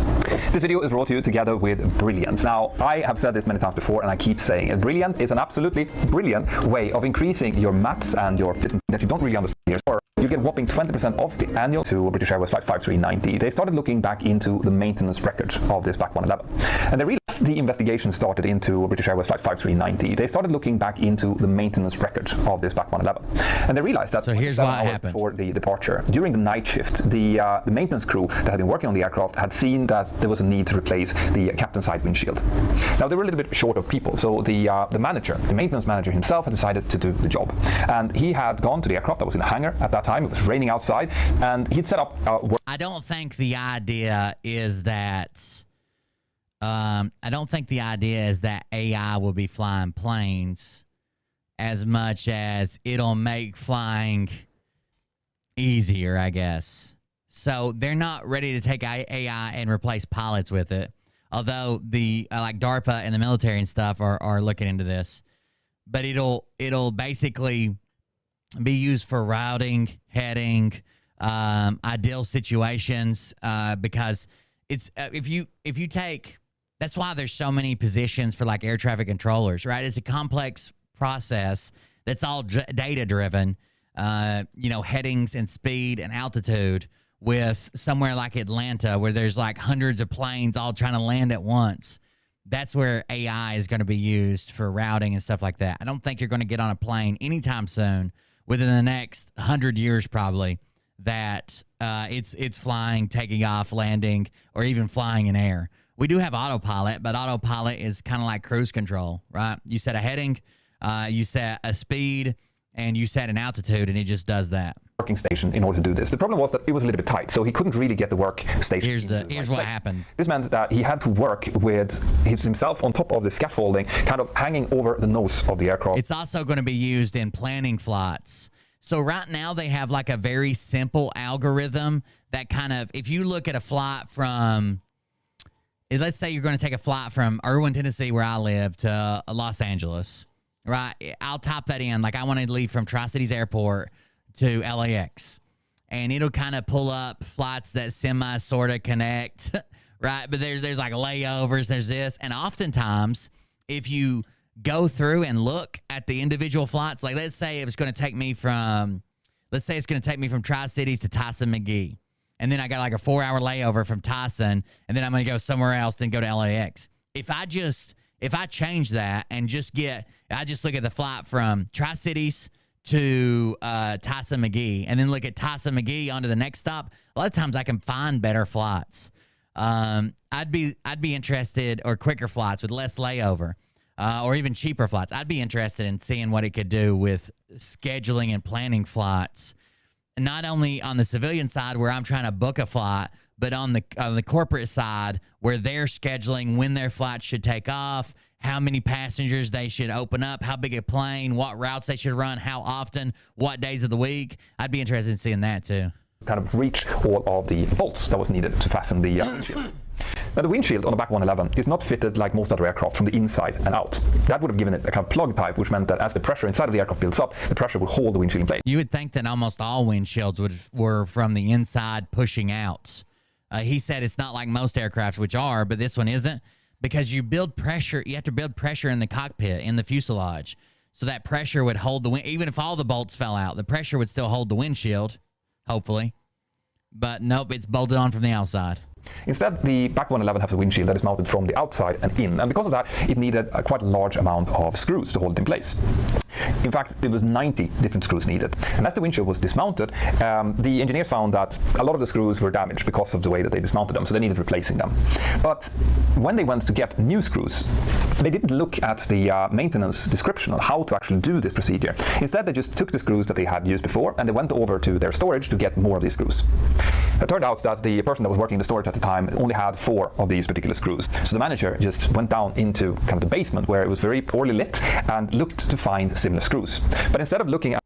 So they basically had 4 screws that were the right part number, right everything, and then they just found the other screws that were similar, but it were actually a little bit shorter. At the description, as in the type of screw that he was using, he held these screws up next to each other and until he found some screws that he thought looked identical. The issue was that when he used these screws had the same kind of thread size as the original screws, but they were about 0.66 millimeters thinner, as in less diameter.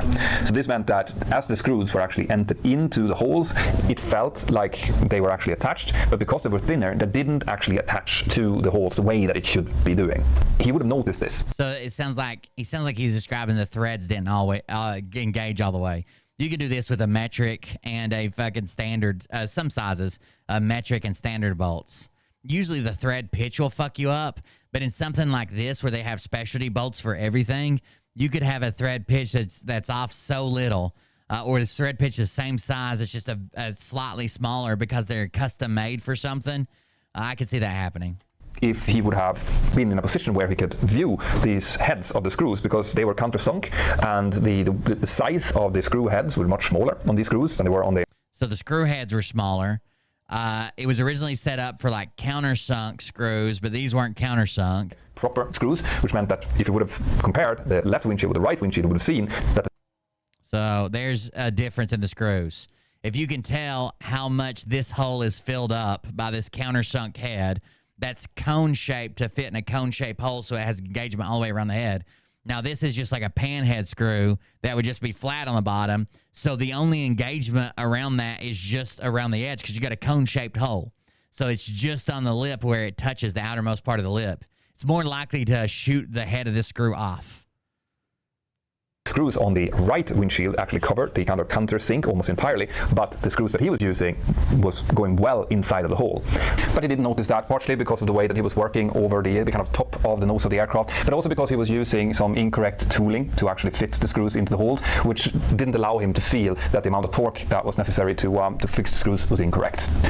Now, on top of this, because the engineer who actually did this change of the windshield was also a shift manager, it meant that he was... That's who I'd be super worried about, is some fucking goddamn... Like, look, I know that a lot of people would call me like a shade tree mechanic or like a fucking backyard mechanic, and there's probably people that'd be like, oh, that he can't fix it right. It'd be all fucked up, jacked up, rigged together or whatever. Sure, but I'm not working on fucking airplanes. You know what I'm saying? I mean, I used to, but I'm not now. I wouldn't fix an airplane in my backyard with my limited tools that I have in the back of my truck. You know what I mean? Also responsible for verifying I'd be worried about those work that people. had been done during a shift. So this meant that there was no other engineer who could come there and verify that the job had been properly done. Now there were rules at the time. If maintenance was done on certain points of the aircraft that were deemed to be vital points, then another engineer had to come by and check it out. But the windshield was not considered a vital point, funnily enough. The windshield's not a vital point of the plane. So there was a rule, like let's say you replace like a compressor section or something on an engine. Another engineer would have to come by, check all your work, sign off on it. And that way you had two people looking at it, but not the windshield or other non-essential parts. Which meant that there was no one there to check this. So the first This is a cool story. I'm glad we got to listen to it. This maintenance job actually was tested was on a flight where the passengers are on board and the windshield started being subjected to the pressurization of the aircraft. And we all know now what happened. As the aircraft passed 17,300 feet, the differential pressure between the inside of the aircraft and the outside of the aircraft became so big that these faulty screws that weren't wide enough just could not hold the pressure, and the entire windscreen just popped up. The windscreen was... I don't know if the screw sheared off, ripped out, if the bolt head sheared off. I don't know. Recovered later on in the field with some of these screws still attached to it. And that Oh, there you go. So it was recovered in the field after it blew off. They usually have when there's parts to a plane, they try to find every fucking part because they can tell a story about what happened to the plane. So they were able to recover the windshield in the field, and the screws were still attached to it where they got ripped out. How they could verify that the incorrect screws had been used. The shift manager had one last chance to pick up this mistake before the aircraft goes airborne, because since the aircraft was actually sitting on the ground for 27 hours before the flight, he was working on a different aircraft on the following day, which also needed a replacement of the windshield. But in that occasion, the job was kind of set up for him. So when he arrived to replace the windshield, he had not only the new windshield, but also the 90 screws that was needed for the job. And he recognized... So a 90 screws. So he recognized that the bolts were different when he did this other job. Anyways, so they had 4 correct screws out of 90. And a lot of times these parts like this aren't reused. So if you don't know, when you tighten a bolt to a certain tension, it's easier to see on big bolts. Like when we would do turbines and shit, we would physically stretch the bolt, and you have to measure how much the bolt stretches. And sometimes it's like fucking inches that you stretch the bolt out, depending on how big it is. But small bolts it's hard to see because they stretch less. When you torque a bolt, you're stretching it, okay? The reason that in critical roles bolts aren't reused is because stretching that bolt changes the actual dimension of it. Not only does it make the bolt longer, right? That length has to come from somewhere. It's not, they're not adding any metal to it. So if you make the bolt slightly longer, that also makes the bolt slightly thinner. And the only thing that engages on a bolt, if this is the hole, is the thread.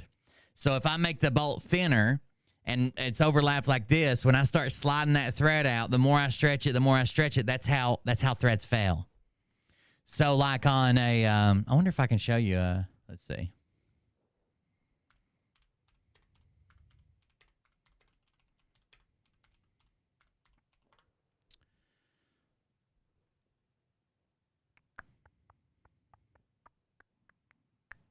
These are bolt stretching devices. So you see how this device here would thread onto the top of that bolt. It's kind of see-through here. Right? This is kind of see-through. It threads onto that bolt with a collar, okay? And there'll be a locking nut, and there'll be a window, and you can reach through here. And this device, you pump it up hydraulically. It's got it setting at, 16,000 PSI? It's stretching that bolt, and while it's stretching, you're walking the nut down. This is the fancy way to do it. We use something called Texas hot rods, but still, you're threading the nut down, and you've already taken your measurements of your bolt, your measurement of your thread engagement, and you know how much stretch you got to get out of it. So let's say you go, like, the bolts will be different size, but all these ones that are 3-inch diameter, 24-inch length, you set the bottom nut, then you take the top nut, put it on there, and when you start stretching it, you have to stretch that bolt 3/4 of an inch. And when you get to that, you tighten down the nut. You're following it with a nut the whole time just in case something happens. You tighten down the nut, release the machine. It lets all the pressure back on, and you pull the machine off. This is an ITH, the one here. I was trying to see if there's a better graphic. What's this one? Bolt stretching by means of differential thread. No. A revolutionary tightening loosening system, which is totally safe and easy to operate. I doubt that. These things shoot off sometimes, in case you're wondering. There's a little setup. It has like a little plate that it kicks up against while it's tightening, but it's all hydraulic. And then when we take them apart, a lot of times we hit them with something called a Texas hot rod and then knocker wrenches. So you'll put this rod in there that runs off an oxyacetylene torch because the bolt's hollow through the center. You would take that rod. How does a Texas hot rod work? Okay, so these bolts are hollow. These ITH bolts are hollow. They got a hole through them. Well, the bigger ones do, okay? A Texas hot rod is a set of rods that have flame segments, that like holes that come out of it, that you run off a torch, an oxyacetylene torch. And you take it and put it down in the hollow section, and you just heat the piss out of it, the oxyacetylene. And while it's heating, you've got a knocker wrench on it and a sledgehammer. So these are wrenches. You know how they always say don't hit a wrench with a hammer? These are wrenches that are made to be hit with a hammer. They have this big meaty area here that you're made to hit it with. That's what they're made for. You hit them with a sledgehammer. So you heat the piss. Somebody else is running the torch, and they'll heat basically the piss out of it. And then you are standing there hitting it with a sledgehammer pretty hard. And someone's holding the string usually tied to the handle so it doesn't go flying. Plus, they can keep tension on it. They're pulling the tension, and you're beating it until it starts moving. Then once it starts moving, obviously it's hot enough. So once you get the first good swing on it, you might have to hit it, to like tap it 2 or 3 more times, but then somebody can grab the nut with their hands and run it off. I don't know what they actually call them. Oxyacetylene bolts heater. They're called Texas gas bolt heaters. There you go. They're called Texas. There they are. Texas hot rods is what we call them. Can I open this? How big is it? Oh, it's tiny. I can zoom in, though. So this is it. So you hook up air and oxyacetylene to this. So like air from an air compressor and oxyacetylene. And this is the burner, right? It sits above the bolt. And then it blasts like a jet engine. It blasts air down this tube. These tubes are extensions. So if you have like this thing is probably 2 foot long. But if you have a really long bolt, you'd screw another 2 foot onto it, right? And you use air and oxyacetylene. Now, once you get the bolt loose, if you want, everything's in a hurry because it's like a shutdown type situation. It's not like a new construction. So once you get the bolt loose or the nut loose enough to where it's not going to tighten up when you cool the bolt back down, you cut the oxyacetylene but leave the air running, and that'll cool the bolt back down and stretch it back down to where people can put their hands on it and get it up out of the hole and get it ready to go. But anyways, you're stretching those bolts. Now, those bolts that I just showed you, the ITH bolts, they're made to be stretched a certain number of times depending on their size and how stretched they are. So they're certified to be stretched 10 times or 15 times or some shit, and that's the way they're made. Regular bolts or like grade 8 bolts or whatever that are not made for a turbine shell, that are made to hold in a windshield, are not made to be stretched multiple times. That's why they don't. That's why they replaced them. So he needed 90 bolts, and he had 4 the correct size, and he had 86 that were incorrect that got ripped out. That the screws that was used on that job was different than the ones that he had used the previous day. But he basically just thought... So he noticed that when he replaced this other windshield the next day, now that plane sat for 27 hours. So before it left, he replaced another windshield in a plane and thought, these screws are different than the ones I used yesterday, but he didn't go back and check it. Well, maybe there are different models, and he didn't think much more of it. But there was probably the best kind of point to pick up this mistake. Now, the investigation team came to a couple of different conclusions based on this. There were basically 3 causal factors. The first one was that an individual, in this case a shift manager, was responsible to do the job and to sign off that the job had been correctly done, because this was not considered a vital part. So there was no cross-checking being done. The second point was that this shift maintenance manager's ability and potential to do this maintenance job correctly was severely eroded by his lack of professional attitude, of adherence to the standard operating procedures that were available, and his use of English incorrect tooling. So this was kind of seen as being the main factor in here. And the third point was that British Airways had not been able to, through their quality systems and their reporting system, find out that these kind of faulty work practices had crept in. I know this doesn't have anything to do with grifters, but I'm happy. I like this stuff. To stop this from happening in the first place. That's some quite damaging feedback coming from the investigation. I'm a team. weirdo. And when I read this report, I couldn't help but feel sorry for the engineer, because from all I could read, he was an exemplary employee by British Airways. He'd done an absolutely fantastic job up until that point. He seemed to really care about the quality of his job, the quality of his colleagues and its team. But it's just been one of those cases where inadequate procedures and careful procedures had kind of crept in over long term. And the fact is that engineers were not giving recurrent training at the time. So once you had your engineering job and your engineering license, you could just continue to work. And whenever inadequate kind of procedures and ways to work creeps in, there was no way really to catch it. There were 8 different recommendations that came out of recommendations. So they always do causal factors, which is what caused this, and then after that they do recommendations. So I'm sure one of them will be like continued training for flight engineers or aircraft engineers. The most important ones were that there needed to be a review of the system where one engineer could be both doing an engineering task and self-certifying that it had been properly. So you should not, the engineer that does the task should not also be the engineer that signs off on it. Done, even though it was not considered a vital point. Okay, so that system needs to be reviewed.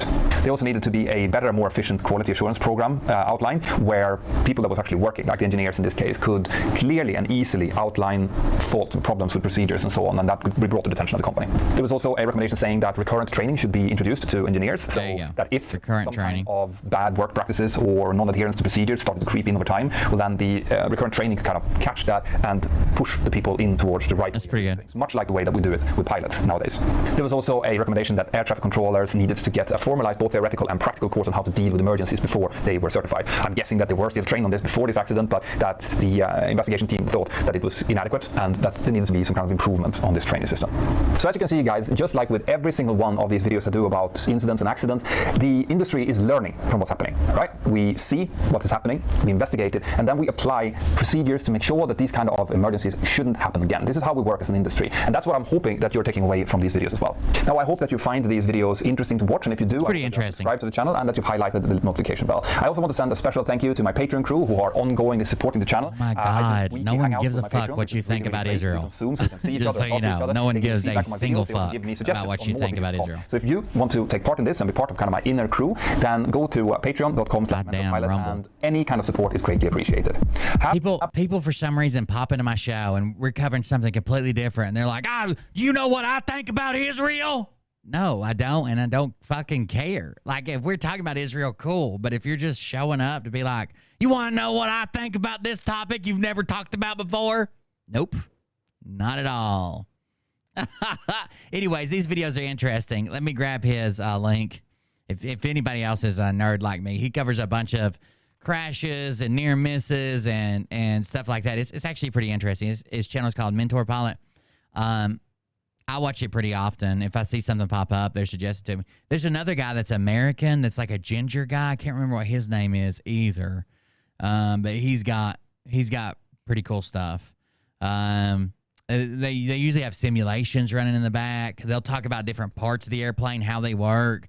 They'll talk about myths about like crash. There was like this myth about a crash that the airplane company puts you into that, you know, where you like bend over and put your head between your knees, or they do that so they'll kill you because they don't want you to sue them. There's like a myth going around about that on TikTok and shit lately.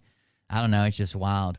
Did you guys see the fucking the Apple River the Apple River stabbing? Did you guys see that up in Wisconsin? I think the guy stabbed those kids or whatever. To be completely transparent about how I feel about it, I think the guy probably could have, like, there's like 13 kids. One guy, they were slapping him, shoving him down, pushing him underwater. I think he probably could have gotten self-defense.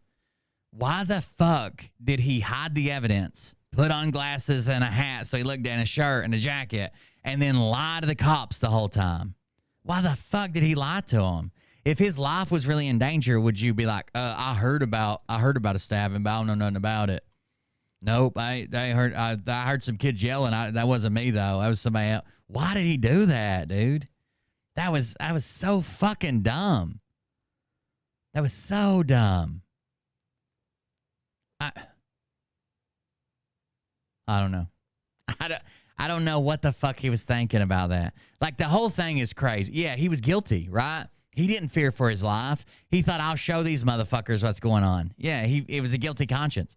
If you're in a life or death situation and you think you just saved your life, you would be like, hell yeah, they were going to fucking kill me. Like, they tried to drown me once. I'm not going to fucking die.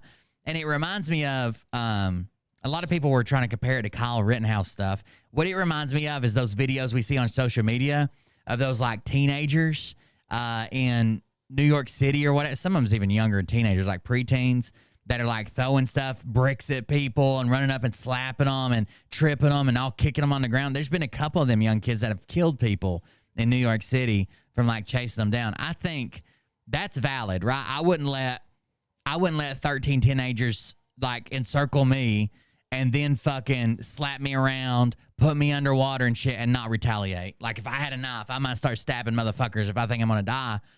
But to hide all that from the cops was just so fucking dumb. That's 100% the reason he got convicted, which it sounds like he should be convicted or he wouldn't have been lying about it if he didn't feel bad about it or feel like he did something wrong. He probably should have been convicted. But damn, that was so stupid. That was so stupid. You cannot claim self-defense and then just go fucking lie your ass off about, did you hear about a stabbing? Yeah, I heard about one, but it wasn't me. And then apparently he lied even more when he got down to the station. They're like, they basically said, we know you stabbed somebody. He's like, it wasn't my knife. One of the boys pulled a knife on me. I was able to wrestle it away from him.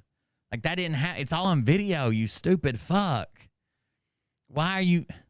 So in court, when he testified, he basically just said that I have no recollection of that conversation at all. I was traumatized. I don't know what was happening. I have no recollection. Like, it was so fucking stupid.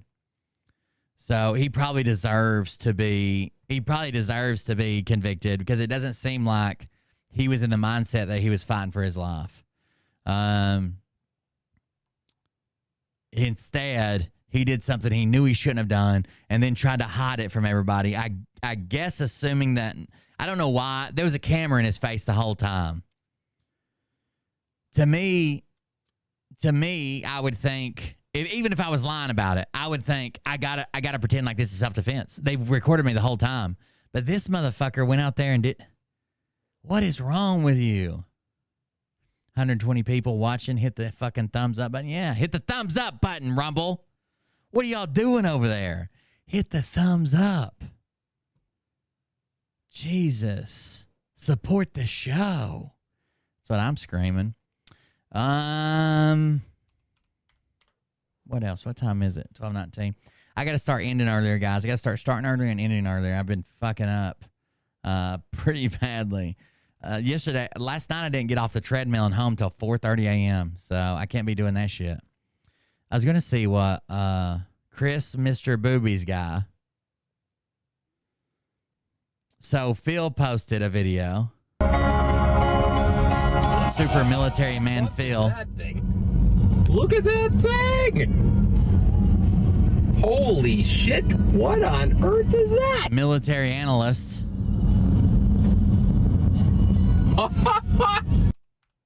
Military analyst Phil. Military intelligence officer Phil had to ask his chat whether what type of plane this was. Okay? What type of plane this was.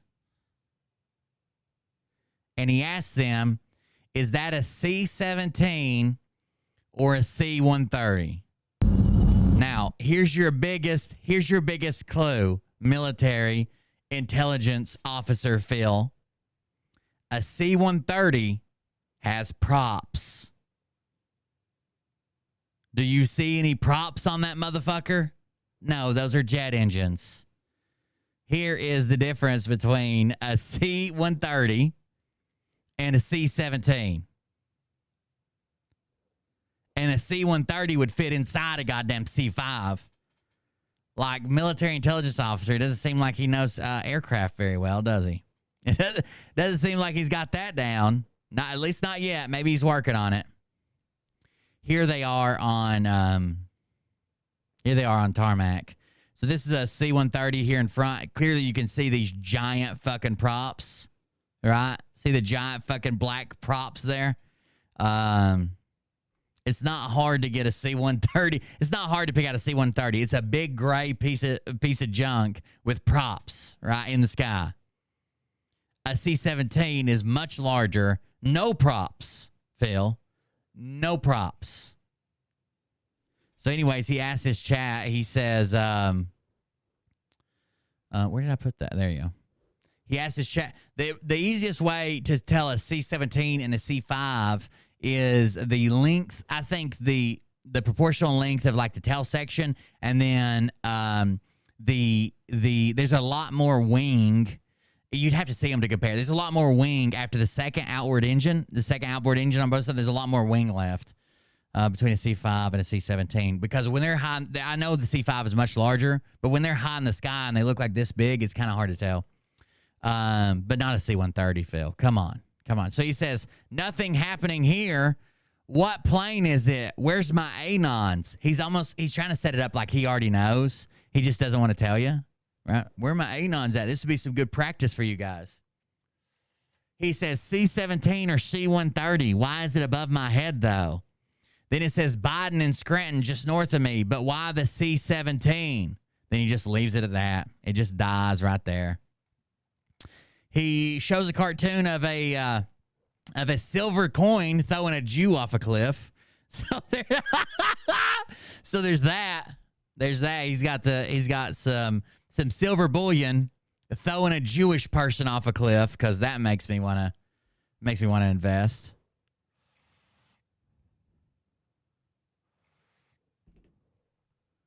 There you go. Oh. And then he shares some Alessandro stuff. Hypothetical question: what would happen if someone like, I don't know, Donald Trump were to chime in on Nick Alvere's ongoing feud with Roger Stone, longtime Trump confidant? What if Trump were to endorse Stone? Just asking. No, he's setting this up like this will happen, right? People are expecting Trump to come out and call out Nick Alvere now. But when it doesn't happen, C5s are huge. When it doesn't happen, he's going to say, I was just asking a hypothetical question. I never said it would happen. Right? Well, fuck me backwards with the Texas Hot Rod. I'm going to be a plane expert by the end of the show. Maybe. If you've ever been in the military at all, you should know the difference between a C-130 and a C-17 just by the props, right? It's old, outdated technology. They don't run. There's no fucking spinny thing on the front of the motor. Like that. That's pretty easy. The downfall of Nick Alvere continues. I must say, this is very exciting to watch. I mean, given the circumstances, and he shows some posts there from Alessandro's posts, which some of them are interesting. He's calling out Roger Stone now, or trying to. He's trying to get away from Phil and call out Roger Stone. Why is this sideways? Is it supposed to be sideways? I thought it was the other way around. And it won't load either. I don't know what the fuck's wrong with my goddamn internet or some shit. It's finishing up her hand, wrist, and arm specialism. Hey guys. Specialist. Woke up this morning. Oh, sweet. Thank you. I'm gonna keep playing with it, cutie. Just to check on things, and I want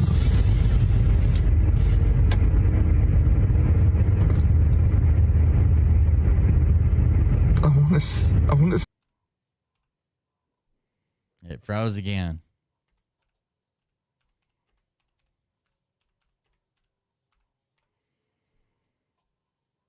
What is going on?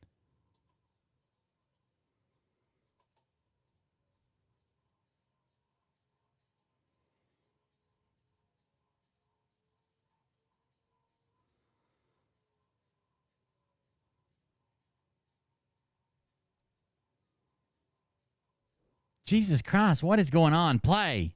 This is Kyle thanking everybody for the donations, basically, but it's not going to fucking play, so it doesn't matter, does it? I don't know what's going on. I don't know what the fuck's going on. Let's see. We have some other screenshots. What is this one? Rhonda C says, not funny how much fun Phildo is having. Is that banned here to say? Dr. Z says, don't know what that means. Also, personally, don't care about Phildo. He's finished. Enjoy watching his demise. Rhonda C says, really don't know, my friend. I beg to differ. It's not Phildo. Rocket pseudoscience. And then there's a meme that says, remember, there's no I in team, but there's a you in cunt, so don't be little jealous cunts, okay? Then Dr. Z says, it's in the court hands. We've been advised to let the legal process play out. Truth will always win over lies, deception, and manipulation. Many things going on behind the scenes. Have faith, which is bullshit. Again, that's bullshit. If Nick Alvear was advised by his legal team, which I'm sure he was, but if that's why he made his decision to not let people talk about Phil, why did he ban the Phil researchers? Why didn't he just come out and say, hey, the lawyer said don't talk about Phil anymore? Right? Like, he didn't. Instead, he starts all this, I wish you loved me as much as you hate Phil. One day you'll see all the stuff I've been going through. Alpa beats me and shit like that. Bullshit. He would have said it. If he'd have said, hey, my legal team told me not to mention Phil in any way, shape, or form, we're going to court. That's different, right? That's completely different than what he fucking said or what he put out there.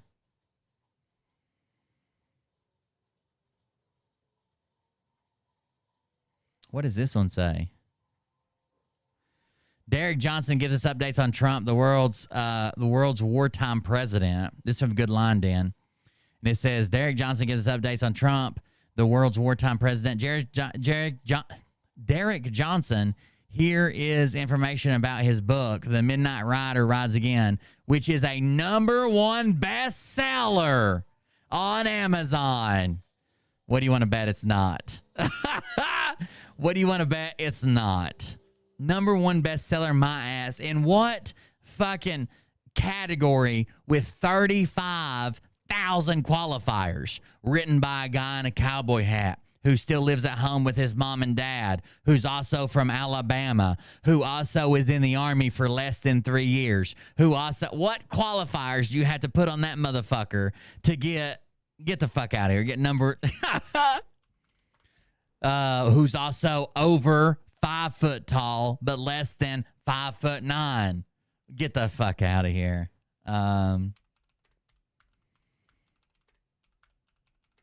You can't just say #1 bestseller like that. I think that's very disingenuous when they say shit like that, unless it does have a bestseller tag beside it, and it's in a miscategorized category. It's under Congress, Senate, and legislative books. How many Congress, Senate, and legislative books do you feel like are printed each year? The only reason it's got the #1 bestseller spot in that category is because it's miscategorized. That's not what it fucking is. He wasn't in Congress. He wasn't in the Senate, and he has nothing to do with legislation. Some of the other books that are in there is one's called The Audacity of Hope, Barack Obama, from Barack Obama. One's called Pelosi, right? They're actually about senators or representatives or the president or legislation. Jesus Christ, talk about miscategorized. Fucking categorized for sure. I'm trying to see.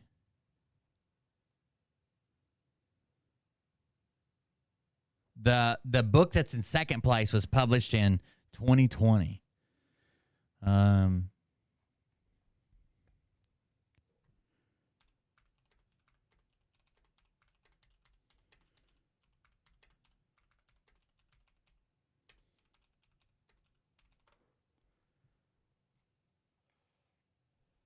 I want to see something.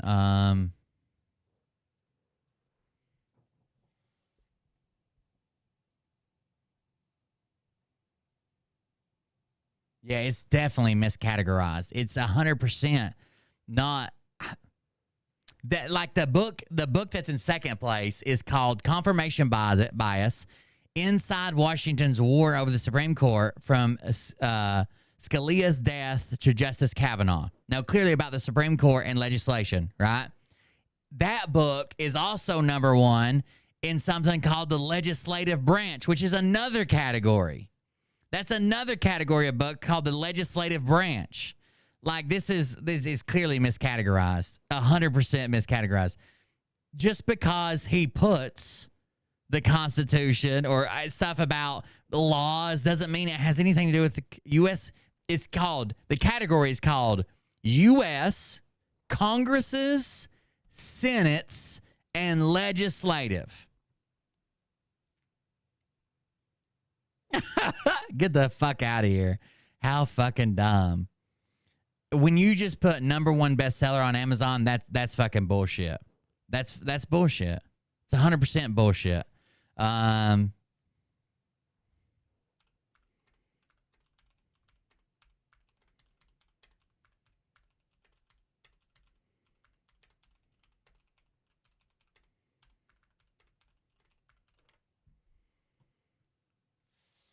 I wonder if there's a way without having to sign up to one of those stupid fucking things. Hold on. I know this is a strategy to miscategorize your book into all these subcategories. Like you can enter it into as many as you want. And that way, hopefully, you can outrank a book that no one fucking reads or whatever.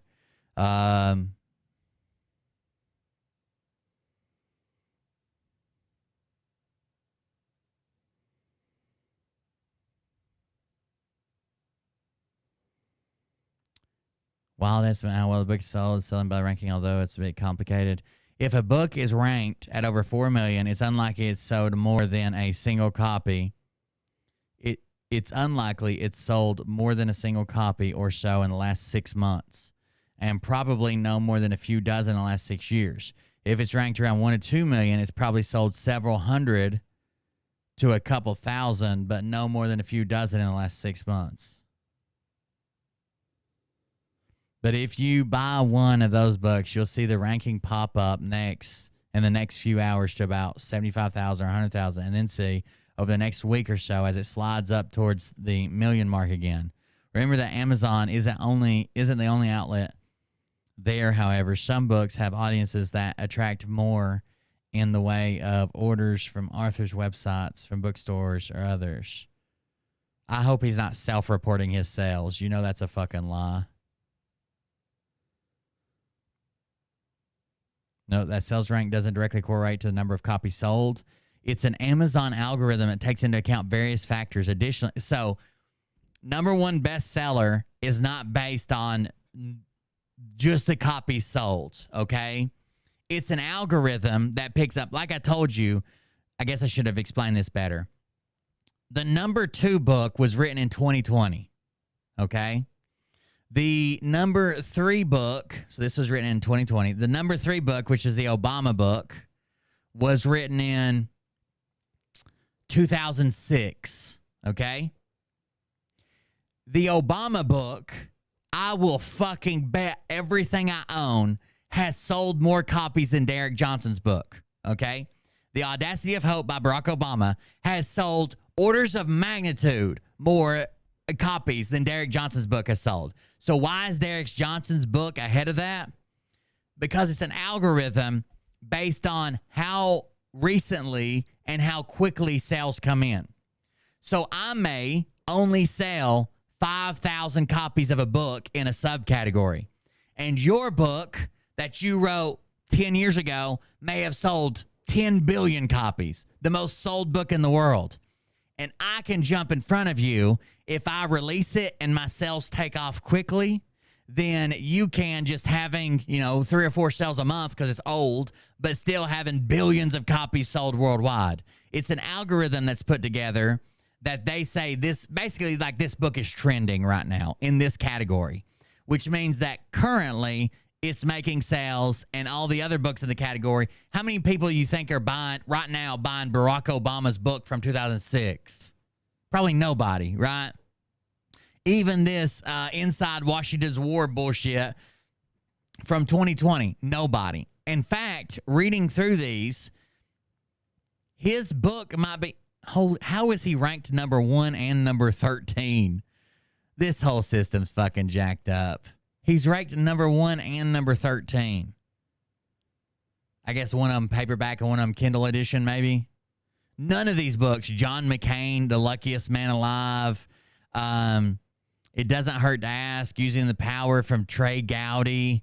These are all either about Congress members or written by Congress members, and none of them are relevant to today, right? There's none of them written about like this year or somebody running this year or someone, you know, even relevant. They're all older books, and they've been written a while ago. When was this one written? 2020. That's the number 4 book, was written in 2020, Pelosi. Like, none of these are relevant. So all he has to do is find a category, a dead category like this, or a category that there's probably, this whole category probably sells less than 500 books a month combined. That's number 1 through number 50 or whatever. All he has to do is find a dead category like this, label his book in that category, and then make a bunch of sales quickly to get this. But if try finding the number 1 bestseller in fiction or nonfiction, or the number 1 bestseller in history, or the number 1 best in a big fucking genre. But wait till it get hard. She gonna be like, damn, shit, my God. Zipper tips, fuck, censor that, you YouTube fuckers. You got them, I guess. None of these are recent. Like, the most recent books are like on January 6th stuff, but even January 6th stuff is coming up on, you know, fucking 3.5 years old. Yeah, this is silly that he's even in this fucking category. He's out of the category and he's using it to his advantage, basically. His is the only book written this year. His is probably the only book that's making more than 1 or 2 sales a month.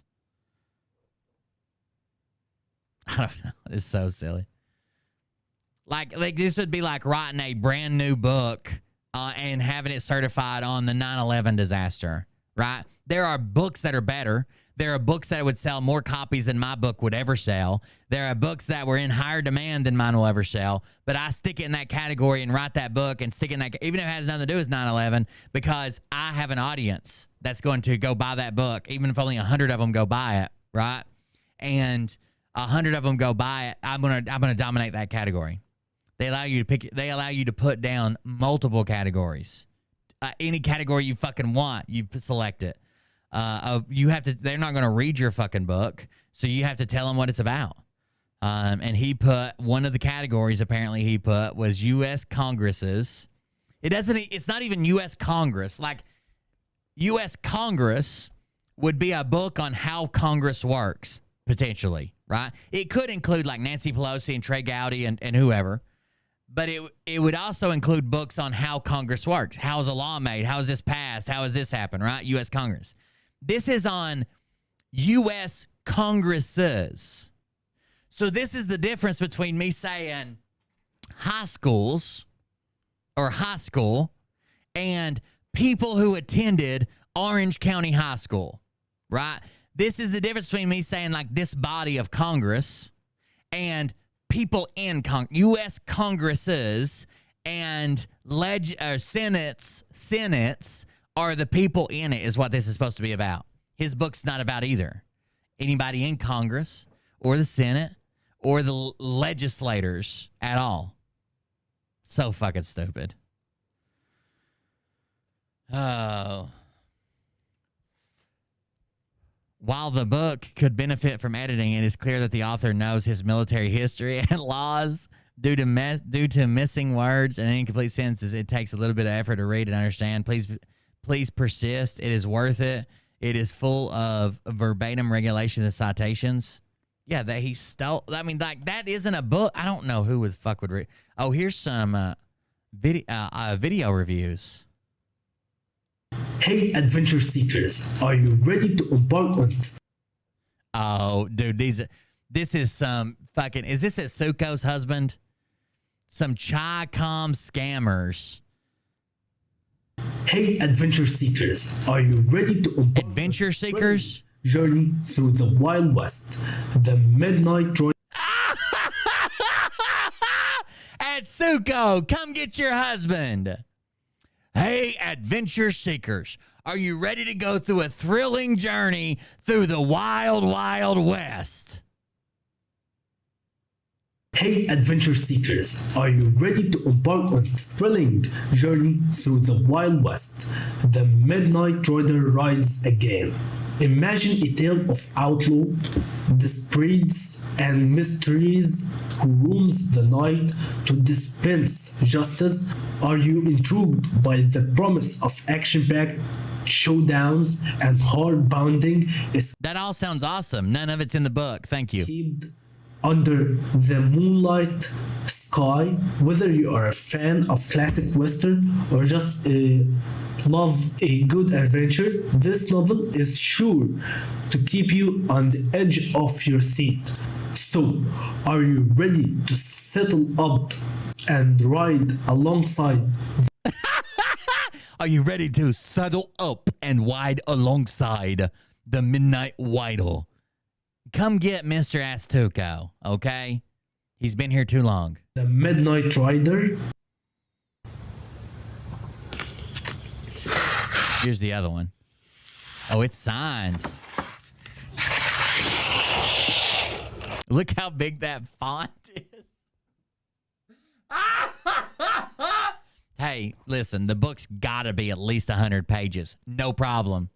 Font set on 127. Spaces set on fucking 10 times a space. Donald John Trump has been your president the whole time. 45 through 47, which is impossible. 45, 46, 47, that's 3 terms, you retard. Just kidding about the end, that is. This book outlines the chronological blueprint of how they did it.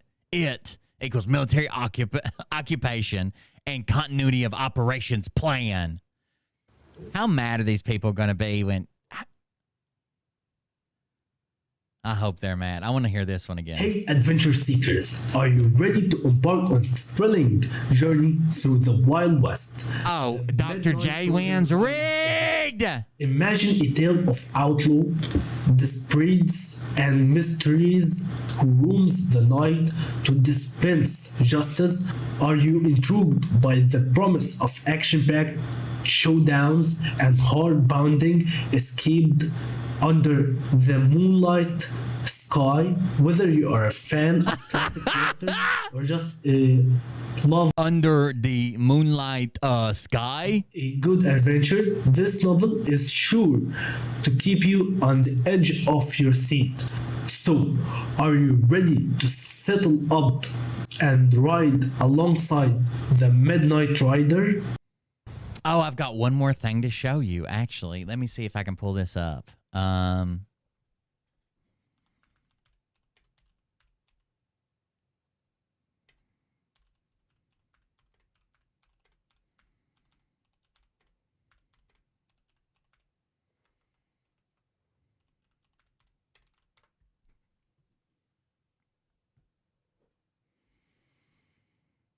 Let's turn on satellite view, I guess.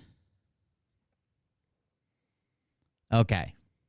I got to take a screenshot of this. Right? Okay, yeah, I'll take a screenshot of this right here. Print screen. I was almost killed the other day. I was going to tell you a story about how I almost wrote a book once. I actually had most of a book written, but I never did anything with it.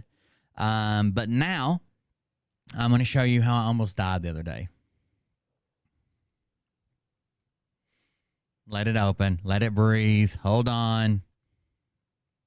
Do you want go on adventure? Saddle up, my cowboy. Derek, love you a long time. Okay, here we go. Are you ready? So this is a road near in my hometown.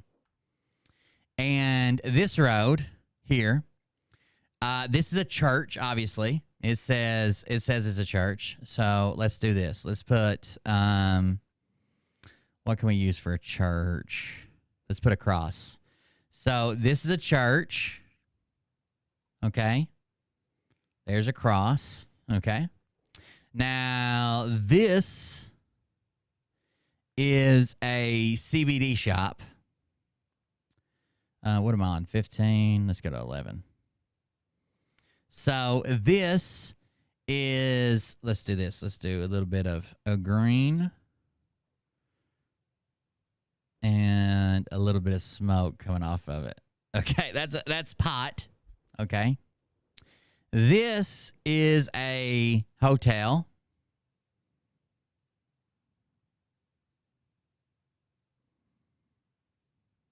Okay.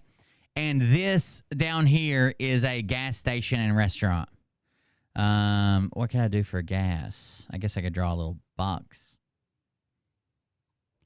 And then a little hose that comes back up and connects to it, and then a little screen. Okay, that's a gas station. Everybody with me right now? You with me? Okay, let's start. So the other day I was driving through here. Yesterday I was driving through here. And while I was driving, in my blue Jeep, came up this road, okay? Now, I came up this road right here, past the gas station, past everything, and come around this turn right here on this road and met a car head on. Head fucking on. In my lane, completely in my lane, coming straight the fuck at me, okay? Head on. Head on. So I pulled over to the side, and the car barely missed me. Like I thought for sure we were hitting mirrors. So this car, which was a gray HHR, from what I could tell, got off the interstate and came down this way, right? Made this right-hand turn and almost hit me head on. Boom, right here. Okay, that's where they almost hit me head on. Now, after they almost hit me head on, this is what they did. I called this in as a DUI. He was going to kill somebody. I had to. Like, usually I don't want to be the guy who gets somebody in trouble and, you know, blah, blah, blah, or get some police fucking with him. He's going to kill somebody. So after he almost hit me head on, he goes over here into the grass, drives in the grass for a while, gets back on the road, comes down here, cuts a car off, turns into the gas station hotel right here, drives underneath the awning of the hotel over the curb, in through their bushes, hops back out over a curb, just sitting in this grass, and sits here for a few minutes, okay? He's just chilling in this grass area right here. After he jumps, these are all curbed roads. Now, as he's sitting there, I turned around and came back to here after he almost hit me, just to where I could keep an eye on him, okay? After that, after he sits there for probably a minute, maybe a bit longer, he gets back out on the road in front of a car, goes the way I was originally going, turns down the road that goes to the church and the pot shop right here. Okay? Stops for a while, sits for a while.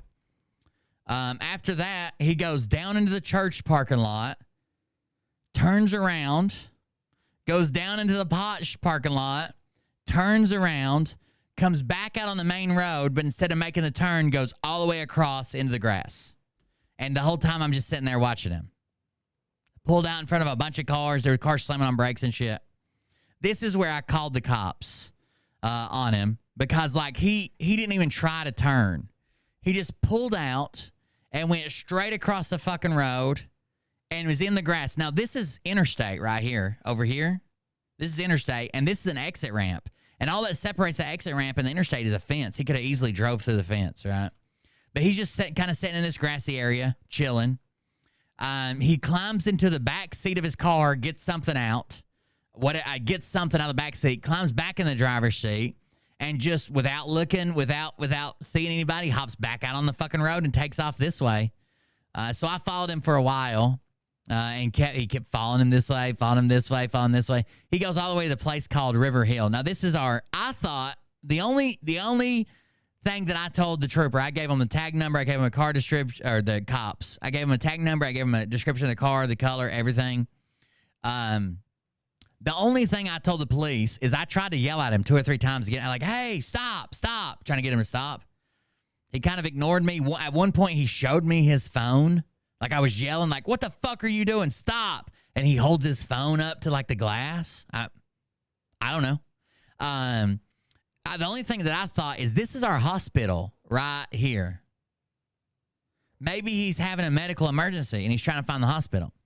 But he blew by the fucking hospital. Actually, he jumped the curb over here and rode the fence with the side of his car while passing the hospital, never slowing down, and ends up continuing this way. Now, I followed him for a while and gave him updates and shit on where he's at and told him, like, I'm going to follow him. They're like, well, don't speed, don't do this. I'm like, fuck y'all, I'm following him. Because I've called in before, like, legitimate complaints about safety, and I'm almost positive they didn't do shit. Maybe that's different now that everything's recorded, blah, blah, blah, but I've done it before, and they don't do shit. And this guy was going to kill somebody. I followed him for probably the next 5 minutes. I just didn't have enough map to grab. I followed him for the next 5 minutes. He ran 2 more cars off the road to, like, not, like, wrecked them, but, like, onto the emergency lane because they saw him coming. He almost hit both those 2 cars head on. He got stuck in a ditch for a couple of minutes, and then as soon as he got out of the ditch in the spot where he ran off the road, as soon as he got out of the ditch, that's when the cops pulled up, and I drove off. But there you go. I almost got hit head on near my home. Actually, this isn't far from. There's the river that I'm always talking about. Almost got hit head on right in front of the church. Literally, like, I was coming to this intersection to make this turn left or right. And right here, before the turning lane even started, I was probably doing 30, 40, maybe. 445 just resubscribed for 22 months. What a great ride. Thank you very much. Thank you for the resubscription. I appreciate it. I was probably doing 40 miles an hour, and he was probably doing at least that. And we almost hit head on. Like, if I wouldn't have swerved, I thought we hit mirrors. We missed by so close. I thought we were going to hit mirrors at minimum. And he was in a fucking HHR. Or I didn't think we'd hit mirror to mirror, but I was either going to hit his mirror or he's going to hit mine. We were that fucking close. It was insane. Almost hit him head on right in front of church and the CBD shop. There you go. That's the story for tonight. Thank you guys for joining us. I appreciate it. I gotta get on the treadmill. It's already 1 a.m. I'm trying to fix my schedule this week for sure. I'm trying to fix my schedule. I haven't been sleeping at all, which has made it really fucking hard. I've been sleeping like maybe 2 or 3 hours maximum a night, sometimes like an hour or like 30 minutes. I don't know what the fuck's going on. I can't fucking calm down. And when I do, I have night terrors. So I've been trying to fix my schedule. It's just been really hard. If I sit still too long, I fucking fall asleep. So, but I can't stay asleep. I don't know. Either way, thank you guys for joining us. I'm trying to fix my schedule. We'll be back hopefully for Patreon tomorrow. We'll see. Thank you for joining us. Thank you for the contributions, resubscribers. If you want to support the show, you guys know how to do it at coldbeer.fund. We greatly appreciate it. That's how we keep the bills paid around here. We got to get a Patreon show out. We got to get an Ondi show out. I'm excited to do the Ondi show, and I'll be back with all that. Thank you guys for joining us. Yeah. Don't do anything that a mechanic who just eyeballs a bolt on a plane windshield would do. Everybody have a good night. We'll see you in the next one. Love you. See you. Bye. But I can tell you this about if this douchebag happens to see this particular show, you don't have the forking balls to call out the people on this planet by name and tell them exactly who they are and tell them the rest of the world who they are. You don't have the forking balls. You don't have the balls. Okay, Scott. Here we go, I think I started some shit. Listen off, it's about to get lit. Get the place in the best, you know that stage is set. You better buckle up, cause you... I think it's because I don't know. I think it's because I'm settling my dad's estate. That was like the last hurdle I had to do with my dad, and it's finally getting settled out. And I know I got to go there and get rid of some stuff now and sell some vehicles and get his stuff moved out. I don't know. I think I'm maybe anxious or upset about that. I don't know. All these false fucking prophets who profit off of gossip. Worshiping drums, cocking, begging for a throat deposit. Swinging fucking meat hammers like fool and a Maybe it's the meth. Maybe I got some bad meth. I don't. Hard to say. I'm gonna make your gut burst. I'll be your huckleberry. I can quench that thirst. Baby eating lizard people, alien sex. What's next? Trump in a dress, fucking Flynn on his desk. A retard in a vest, climbing up 5G towers. Cause you told him if he did, he'd get fucking superpowers. Here we go, I think I started some shit. Piss him off, it's about to get lit. Get the place in the best. I got parts coming. I did get notifications that my parts were shipped from China.